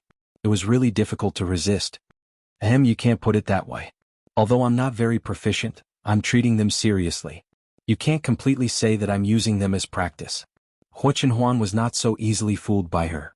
She joked, "You mean that there's still a certain element of it, right?" Yes, you're right." Su Yiyan glared at him angrily. She went back behind him with a blushing face. As she pushed the wheelchair forward, she muttered softly, "It's good that you know. Why did you have to say it out loud? I'm so embarrassed." Hua Chenhuan could not help but smile when she heard that. She replied softly, "Okay, I won't say it." Su Yiyan was speechless. She sounded like she was coaxing a child. Did she think that he was coaxing her like Dun Dun? Yu Zian waited downstairs for an hour or two, but he was not bored at all. First, he took the box of egg tarts and joked around with Gu Xiaoyang and Su Yiyan. Later, he could not resist the temptation and ate too. While eating, he even made a scoundrel. He recorded the whole process of eating into a short video and sent it to the group chat. Gu Xiaoyang and Su Yiyan almost crawled over the internet to beat him up. When he was full of hatred, Su Yiyan were about to go downstairs. Yu Zian saw the two of them coming out from afar. He quickly put away his phone in the box and took a careful look at himself in the mirror. After confirming that there were no traces of eating on his face, he turned to look out of the car window. At first glance, she felt that the atmosphere between the two of them was not right. Compared to before they were admitted to the hospital, they seemed to be even more lovey-dovey. "It's getting late. Let's find a place to have dinner." Hua Chenhuan didn't say yes or no. After a moment of silence, she said, "Before that, can you accompany me somewhere?" "Where is it?" "We'll know when we get there." Su Yiyan was a little surprised. This guy actually learned how to be mysterious. It seemed that he had learned a lot from his subordinates during this time. Hua Chenhuan didn't say anything, so she didn't ask. However, the place that Hua Chenhuan wanted to take her to seemed a little far. After driving for about half an hour, Su Yiyan couldn't help but yawn. She had been busy the whole day making egg tarts and cakes at home. She was so busy that she didn't even take an afternoon nap. When she came out, she performed acupuncture for Ning Chirui for more than an hour. At this time, she was really sleepy and couldn't open her eyes. Hua Chenhuan immediately noticed Su Yiyan's strange behavior. He reached out to support her swaying head and let her lean on his shoulder. "Go to sleep. I'll wake you up when we get there." Su Yiyan was actually half asleep at this time. When she heard his words, she whispered, "No, I'm afraid that you'll sell me." After saying that, she fell into a deep sleep, vividly showing the inconsistency between her words and actions.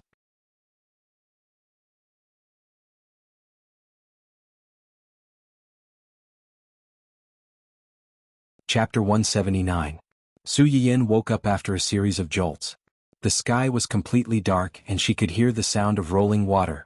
Su Yiyin took a few seconds to figure out her situation. She looked at the sparkling water not far away. Recalling what happened before she fell asleep, she couldn't help but make a bold guess. Someone couldn't have sold her out, right? You're awake. A familiar voice came from beside her. Su Yiyin was shocked. She realized that the person she was suspicious of was sitting on the other side. What are you thinking about? Hua Chenhuan moved in front of Su Yiyin, less than 10 centimeters in front of her, and said meaningfully, "You think I sold you out?"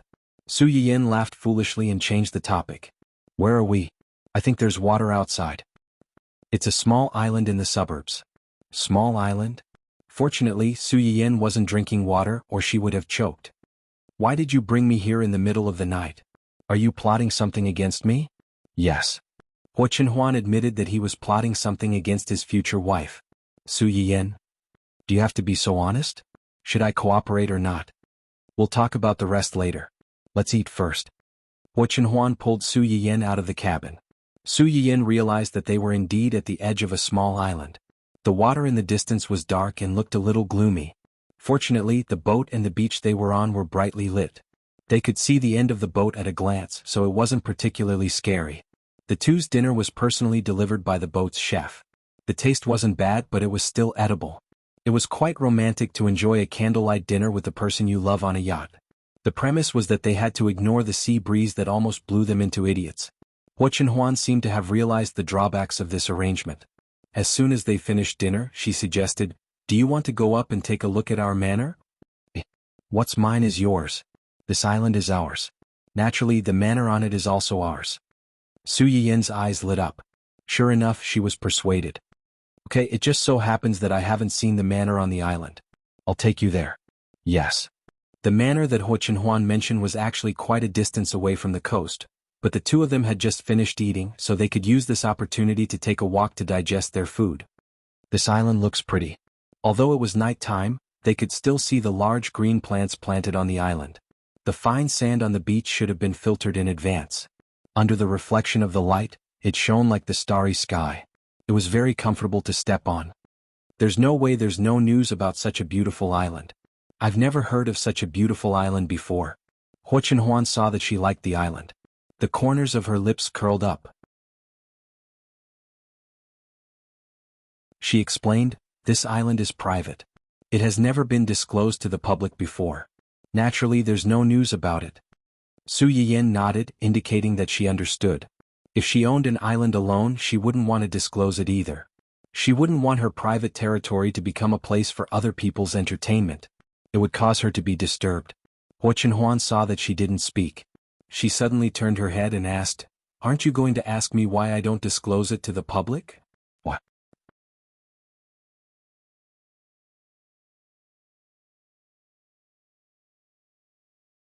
Chapter 180. Su Yiyin was slightly startled, and her face turned red at a speed visible to the naked eye.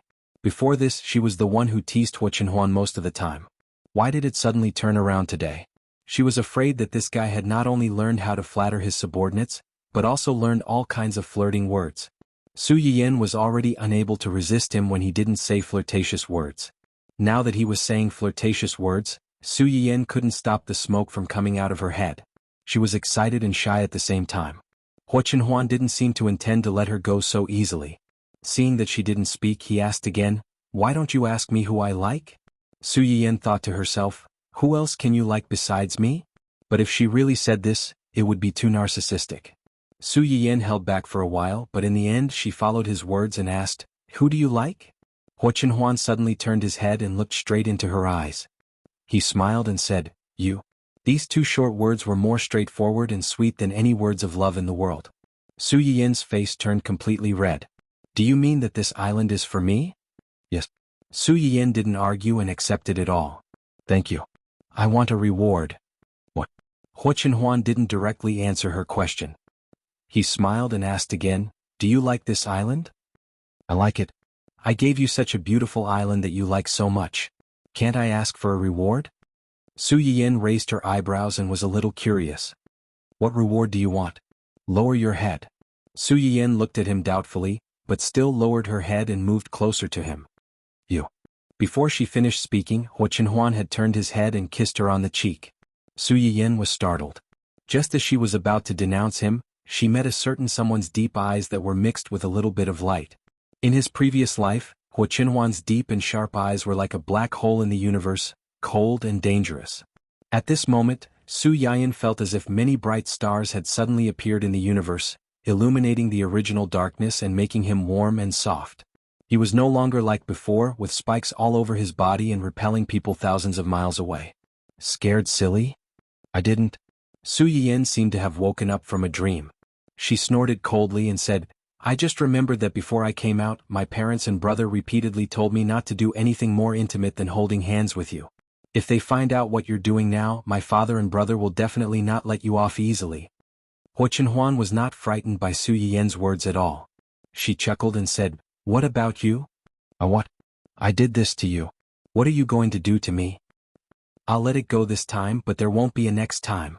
Otherwise, I'll throw you off the island to feed the sharks.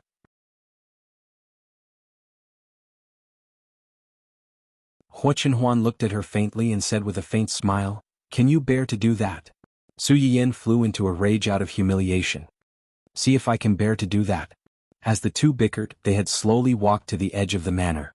Just by looking in from the outside, one could see that this was a private manor that occupied a large area.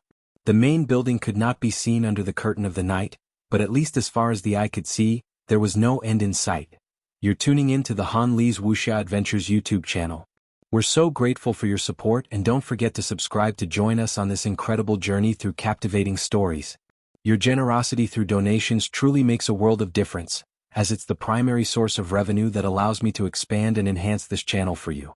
Thank you from the bottom of my heart for being a part of this adventure.